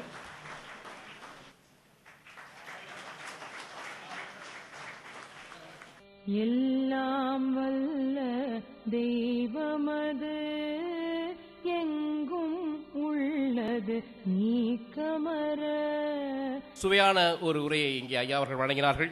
ஆனாலும் ஏதோ ஒரு வகையிலே தானும் இங்கே ஒரு அன்பான ஒரு அன்பளிப்பை வழங்கியிருக்கிறேன் என்று ஐயா அவர்கள் சூட்சமாக இங்கே எடுத்துரைத்தார்கள். ஆகவே சுகிசோம் ஐயா அவர்களை நாங்கள் மனமாற வாழ்த்துவோம். எல்லோரும் தியான நிலையிலிருந்து ஐயாவை வாழ்த்துமாறு கேட்டுக்கொள்கிறேன். சொல்வேந்தர் சுகிசோம் ஐயா அவர்கள், சொல்வேந்தர் சுகிசோம் ஐயா அவர்கள், அவரது உடல் நலம், அவரது பொருளாதார வளம், வாழ்க வளமுடன். அடுத்ததாக நன்றி உரையை காத்திருக்கிறது. வாழ்க வளமுடன். சொல்வேந்தர் சுகிசிவம் ஐயா அவர்கள் இந்த நிகழ்வுக்காக வந்த விமான செலவு உட்பட அவருக்கு கொடுக்க வேண்டிய அதையும் இந்த அறிவித்திருக்கோயிலுக்காக அன்பளிப்பாக செய்திருக்கின்றார். அதையும் தாண்டி அவர் கடந்த முறை வந்த பொழுது இங்கு நடந்த நிகழ்ச்சியில் கிடைத்த அந்த தொகையையும் இந்த அறிவித்திருக்கோயிலுக்காக தந்தவர் என்ற செய்தியை உங்களுக்கு வழங்குவதில் பெருமைப்படுகிறேன். எனக்கு கிடைக்கப்பட்ட சில நன்கொடைகள் என்னை கண்கலங்க வைத்தது. அதேபோல வட இலங்கை சர்வோதயத்தை சேர்ந்த யமுனா அவர்கள் கூட அவர்கள் பல உதவிகள் மூலம் அந்த நிறுவனத்தை நடத்தி கொண்டிருக்கிறார்கள். அவர்கள் கூட பிரான்ஸ் என்று வந்து அவர்களுக்கு கிடைத்த பெருந்தொகையை எனக்கு தந்து உதவிக்கிறார்கள். எனவே சுகிசிவம் ஐயா அவர்களுக்கு என்ன மாதிரி நன்றி என்ன சொல்வதென்று எனக்கு தெரியவில்லை. உங்களை நான் வணங்குகிறேன், வாழ்த்துகிறேன். வாழ்க வளமுடன். அடுத்த நிகழ்வு எங்களுடைய பிரமுகர்களாக மேடையில் வீட்டிற்கும் எங்களுடைய அதிதிகளை நாங்கள் கௌரவிக்க இருக்கிறோம். அது பிறகு நன்றி உரை காத்திருக்கிறது. இன்றைய நிகழ்வின் மாலை சங்கமத்தில் எங்களுடைய நிகழ்வில் கலந்து சிறப்பித்த பேராளர்களுக்கான கௌரவம் இலங்கை மனவளக்கலை யாழ்ப்பாண மனவளக்கலை அறக்கட்டளையின் தலைவர் ஸ்ரீ முருகானந்தவேல் ஐயா அவர்களுக்கான கௌரவத்தை வழங்கி வைப்பார். மூத்த பேராசிரியர் ஆலியாரின் மிஷன் கல்விக்கான பொறுப்பாளராக இருந்து இன்று வரையும் எங்களுடைய வேதாத்தியத்தின் மேன்மைக்கு பாடுபட்டு கொண்டிருக்கின்ற ஐயா டாக்டர் லட்சுமணன் ஐயா அவர்களை அன்போடு அழைக்கின்றோம். வாழ்க வளமுடன். வாழ்க வளம். அடுத்ததாக எங்களுடைய பேராசிரியர் திரு ஜெயபால் ஐயா அவர்கள் இன்றைய வாழ்த்துறை வழங்கி எங்களை சிறப்பித்துக் கொண்டிருக்கும் கொழும்பு மனவளக்கலை அறக்கட்டளையின் செயலாளர் திரு செல்வண்ணவையா அவர்களை வாழ்க வளமுடன். கௌரவத்தை பெற்றுக்கொண்ட அன்புள்ளங்களுக்கும் கௌரவத்தை வழங்கிய அன்புள்ளகத்திற்கும் எமது நன்றிகள். அடுத்ததாக நன்றியுரை உங்களுக்காக நன்றி சொல்வதற்காக நான் அன்போடு அழைப்பது எங்களுடைய பாடகர், பிரபல பாடகர், எங்களுடைய பேராசிரியர் தங்கராஜ் மாஸ்டர் அவர்களை. வாழ்க வையகம், வாழ்க வையகம், வாழ்க வளமுடன். குரு வாழ்க, குருவே துணை. சிந்தனையாளர்களே, அறிவறிந்தோரே, சான்றோர் பெருமக்களே, உங்கள் அனைவரையும் இந்த இனிய மாலை வேளையில் வணங்கி வாழ்த்தி, புதியதோர் உலகம் செய்ய புதியதோர் வேதம் தந்து, அறிவென்னும் வெளியினிலே ஞானம் என்னும் ஒளி பெருக்கி மாயை என்னும் திரை கடந்து தன்னிலையை தான் அறியத்தக்க மார்க்கமாக மனவளக்கலை யோகா எனும் அரும்பெரும் பொக்கிசத்தை மனித குலத்துக்கு அளித்த வேதாத்திரி மகரிஷி அவர்களை வணங்கி ஆரம்பிக்கின்றேன். யாழ் அறிவு திருக்கோயில் திறப்பு விழா மங்கலம் அறிவுலக சங்கமம் எனும் அரும்பெரும் நிகழ்வின் நிறைவு நாளின் மாலை சங்கமன் நிகழ்ச்சிக்கு தலைமை பேணி இருக்கக்கூடிய யாழ் மனவளக்கலை மன்ற அறக்கட்டளையின் தலைவர் அருள்நிதியரின் காவலர் மனவளக்கலை பேராசிரியர் அருள்நிதி சி முருகானந்தவேல் ஐயா அவர்களே, சொல்லின் செல்வர் சுகிசிவம் ஐயா அவர்களே, இந்திய துணை தூதர் திரு ஆர் நடராஜன் ஐயா அவர்களே, மனவளக்கலை பேராசிரியர்கள் டாக்டர் எஸ் லக்ஷ்மணன் ஐயா, ஆர் ஜெயபாலன் ஐயா, பி எஸ் செல்வரட்னம் ஐயா அவர்களே மற்றும் மனவளக்கலை அன்பர்களே, தொண்டர்களே, சபையோரே அனைவருக்கும் வணக்கம். தேடி சோறு நிதம் தின்று பல சின்னம் சிறு கதைகள் பேசி மனம் வாடி துன்பம் மிக உழன்று பிறர் வாட பல செயல்கள் செய்து நரை கூடி கிளப்பருவம் எய்தி பிறர் கூற்றுக்கு இறை எனப்பின் மாயும் பல வேடிக்கை மனிதர்களைப் போல் நானும் வீழ்வேன் என்று நினைத்தாயோ, பாரதி கேட்டது போல் எதிலும் நாம் விழமாட்டோம் என நம் மக்களை மனதளவில் வலுவூட்டுவதற்காக நம் மக்கள் மீது கொண்ட அன்பின் வெளிப்பாடாக பல அன்பு உள்ளங்களின் கடுமையான உழைப்பின் மூலம் உயர்ந்து நிற்பதுதான் அருட்தந்தை வேதாத்திரி மகரிஷி அவர்களின் கனவுலக அறிவு திருக்கோவில்கள். நன்றி உணர்வு என்பது மனிதனின் வாழ்வியல் விழுமியங்களில் அக உணர்வு சார்ந்த ஒரு சிறப்பு அம்சம். அந்த நன்றியுணர்வை சொல்லாலும் செயலாலும் வெளிப்படுத்துவது மனிதனின் அறிவின் வெளிப்பாடு. தெய்வம் என்ற ஒன்று தனியாக இல்லை. இந்த பிரபஞ்சத்திலும் பிரபஞ்சத்தை தாண்டியும் தெய்வத்தை விட்டு எந்த ஒன்றும் தனியாக இல்லை. இந்த உள்ளுணர்வை உணர்த்துவதுதான் ஞானம். இந்த ஞானத்தை வெளிப்படுத்தும் கடல் வேதாத்திரியம். அத்தகைய வேதாத்திரியம் என்ற கடல் பல நதிகள் சங்கமிக்கும் இடமாகும். இந்த வாழ்வியலுடன் இணைந்த ஆன்மீக நெறி, உள்ளுணர்வுடன் கூடிய ஆன்மீக கல்வி, இந்த ஆன்மீக நெறியையும் ஆன்மீக கல்வியையும் போதனையுடன் கூடிய சாதனை மார்க்கமாக அனைத்து மக்களுக்கும் போதிக்கும் மதம் கடந்த ஆன்மீக மார்க்கம்தான் மனவளக்கலை யோகா பயிற்சி நெறிகள். இதனை போதிக்கும் மையங்கள் தான் இன்று உலகம் பூராகவும் அறிவு திருக்கோவில்கள் என உயர்ந்து நிற்கின்றன. உயர்ந்த அறிவை போதிக்கும் அறநிலையங்கள் தான் அறிவு திருக்கோவில்கள். அந்த அடிப்படையில் ஈழத் திருநாட்டின் புகழ்பூத்த பூமியாம் யாழ் மண்ணில் மலர்ந்து பொலிவு பெற்று நிற்பதுதான் யாழ் அறிவு திருக்கோவில். இத்தகைய அறிவு திருக்கோவில் திறப்பு விழா மங்கலம் அறிவுலக சங்கமம் என்னும் நிகழ்ச்சியின் நிறைவு பகுதியின் நிறைவு பேச்சாளராக நன்றியுரை வழங்க வந்துள்ளேன். திருக்கோவில் மலர்ச்சியும் அதனை ஒட்டி அமைந்த நிகழ்வும் சிறப்பாக அமைய பாடுபட்ட அனைத்து உள்ளங்களுக்கும் முதலில் பொதுவான நன்றியை தெரிவிப்பதில் பெருமகிழ்ச்சி அடைகின்றோம். மேலும் இன்றைய மாலை சங்கம நிகழ்வு சிறப்பாக இனிதே நடைபெற்று நிறைவுக்கு வந்துள்ளது. இந்நிகழ்வில் சிறப்புற அமைய வழிசமைத்த அனைத்து நல்லுள்ளங்களுக்கும் யாழ் மனவளக்கலை மன்ற அறக்கட்டளை நிர்வாகம் சார்பில் நன்றிகளை உரித்தாக்க விளைகின்றேன். முதலில் இறைவணக்கம் குரு வணக்கம் இசைத்த மனவளக்கலை துணை பேராசிரியர் அருள்நிதி சந்திரன் மாஸ்டர் அவர்களுக்கு மனமார்ந்த நன்றிகளை உரித்தாக்குகின்றோம். அடுத்து நிகழ்ச்சி தவத்தை நெறிப்படுத்தி எல்லோரையும் இறை உணர்வு பெற வைத்த மனவளக்கலை துணை பேராசிரியர் அருள்நிதி சரோஜா அருள்நாயகம் அவர்களுக்கும் மனமார்ந்த நன்றிகளை உரித்தாக்குகின்றோம். வரவேற்புரை நிகழ்த்திய வவுனியா மன்ற அறக்கட்டளை தலைவர், குருமன்காடு காளிகோவில் அறங்காவலர், சிறந்த சிந்தனையாளர், சமூக தொண்டர் அருள்நிதி இ. கிருபாமூர்த்தி அவர்களுக்கும் மனமார்ந்த நன்றிகளை உரித்தாக்குகின்றோம். தலைமையுரை நிகழ்த்திய அருள்நிதியர் காவலர், சிறந்த தொழிலதிபர், சமூக தொண்டன், நான் மறைய கற்ற ஞானி, மனவளக்கலை பேராசிரியர், யாழ் மனவளக்கலை மன்ற அறக்கட்டளை தலைவர் அருள்நிதி சி. முருகானந்தவேலையா அவர்களுக்கு மனமார்ந்த நன்றிகளை உரித்தாக்குகின்றோம். வாழ்த்துரை வழங்கிய மனவளக்கலை பேராசிரியர், தொழிலதிபர் PS செல்வரட்னம் ஐயா அவர்களுக்கும் மனமார்ந்த நன்றிகளை உரித்தாக்குகின்றோம். அறிவே தெய்வம் தலைப்பில் சிறப்புரை வழங்கிய மனவளக்கலை மூத்த பேராசிரியர், ஓய்வு நிலை விவசாயத்துறை பேராசிரியர், சிறந்த சிந்தனையாளர் அருள்நிதி டாக்டர் எஸ். லக்மணன் ஐயா அவர்களுக்கும் மனமார்ந்த நன்றிகளை உரித்தாக்குகின்றோம். கருமைய பதிவு என்ற தலைப்பில் சிறப்புரை வழங்கிய மனவளக்கலை மூத்த பேராசிரியர், விஞ்ஞானம் மெஞ்ஞானம் இரண்டையும் இணைக்கும் ஆராய்ச்சியில் தொடர்ந்து ஈடுபடுபவர், என் நேரமும் புன்முறுவல் பூத்த முகத்திற்கு சொந்தமானவர் அருள்நிதியார் ஜெயபாலையா அவர்களுக்கு மனமார்ந்த நன்றிகளை உரித்தாக்குகின்றோம். இன்றைய நிகழ்வின் பிரதம விருந்தினராக கலந்து உரையாற்றிய இந்திய தேசத்தின் இலங்கைக்கான துணை தூதுவர் ஆர். நடராஜன் ஐயா அவர்களுக்கும் அவர்தம் பாரியாருக்கும் எமது நன்றிகளை உரித்தாக்குகின்றோம். எல்லாவற்றிற்கும் மேலாக உறவுகள் மேம்பட மனவளக்கலை என்னும் பொருள்பட சிறப்பு சொற்பொழிவு நிகழ்த்திய சொல்வேந்தர், சொல்லின் செல்வர், உலகெங்கும் தமிழ் கூறும் நல்லுலகம் போற்றும் சொற்பொழிவாளர் ஐயா சுகிசிவம் ஐயா அவர்களுக்கும் மனமார்ந்த நன்றிகளை உரித்தாக்குகின்றோம். இன்றைய மாலை சங்கம நிகழ்வு சிறப்புற பல்வேறு வழிகளிலும் உழைத்த அனைத்து வகையான சேவையாளர்களுக்கும், மனவளக்கலை சார்ந்த தொண்டர்கள் அனைவருக்கும், பெயர் குறிப்பிட மறந்திருந்தால் அத்தகைய அனைத்து நல்லுள்ளங்களுக்கும் மனமார்ந்த நன்றிகள் உரித்தாக்குகின்றோம். யாழ் அறிவு திருக்கோயில் இத்துணை சிறப்புடன் பொலிவு பெற்று மிளிர நேரடியாகவும் மறைமுகமாகவும் உடல் பொருள் ஆவி அனைத்தின் ஊடாகவும் பணி செய்த அனைத்து உள்ளங்களுக்கும் மனமார்ந்த நன்றிகளை உரித்தாக்குகின்றோம்.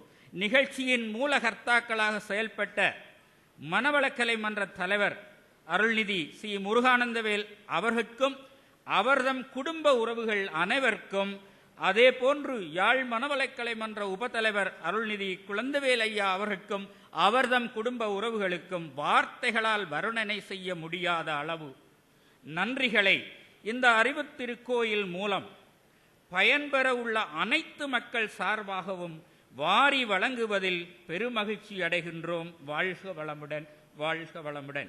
இவற்றுக்கெல்லாம் மேலாக முருகானந்தவேல் ஐயா கொழும்பில் இருந்து இங்கே இயக்கக்கூடிய அளவு, இங்கே ஒரு ரிமோட் கண்ட்ரோல் போல இருந்து அந்த செயலை நடாத்தி கொண்டிருந்த புங்குடுதீவு வட இலங்கை சர்வோதய சங்கத்தை நடாத்தி கொண்டிருக்கின்ற 2 பெண்மணிகள், ஜமுனா தேவி, புஷ்பா அக்கா, இவர்கள் இருவரும் அவருடைய வலது கையாக என்று சொல்லலாம். அந்த அளவுக்கு இந்த அரும் பணியை நிறைவேற்றுவதற்கு அயராது பாடுபட்ட பல்வேறு வழிகளில் அவருடைய உணவு தயாரிப்பு தொடக்கம் அத்தனை வேலைகளிலும் அவர் ஐயாவை முதல் கூறிவிட்டார். இருந்த போதிலும் என்னுடைய கடமை என்ற வகையில் அவர்கள் இருவருக்கும் மனமார்ந்த நன்றிகளை தெரிவித்து நிறைவு செய்து கொள்கிறோம். வாழ்க வையகம், வாழ்க வையகம், வாழ்க வளமுடன். நன்றி. நன்றிக்குரிய எங்களுடைய பேராசிரியர் தங்கராஜ் அவர்களுக்கு நன்றி. நிறைவாக உழவத்தை தவ மையத்தைச் சேர்ந்த எங்களுடைய அருள்நிதிகள் இப்பொழுது உலக வாழ்த்து பாடுவார்கள். வாழ்க வையகம், வாழ்க வையகம், வாழ்க வளமுடன். உலகமெல்லாம் பருவமழை ஒத்தபடி பெய்யட்டும், உழவரெல்லாம் தானியத்தை உவப்புடனே பெருக்கட்டும், பல தொழில்கள் புரிகின்ற பாட்டாளி உயரட்டும், பகுத்துணர்வில் தொகுத்துணர்வு பண்பாட்டை உயர்த்தட்டும், கலகங்கள் போட்டி பகை கடந்தாட்சி நடக்கட்டும், கல்லாமை கடன் வறுமை களங்கங்கள் மறையட்டும் நலவாழ்வை அளிக்கும் மெய் ஞான ஒளி வீசட்டும் நம் கடமை அறவாழ்வின் நாட்டத்தே சிறக்கட்டும் நம் கடமை அறவாழ்வின் நாட்டத்தே சிறக்கட்டும் நம் கடமை அறவாழ்வின் நாட்டத்தே சிறக்கட்டும் வாழ்க வையகம் வாழ்க வையகம் வாழ்க வளமுடன் அமைதி அமைதி அமைதி.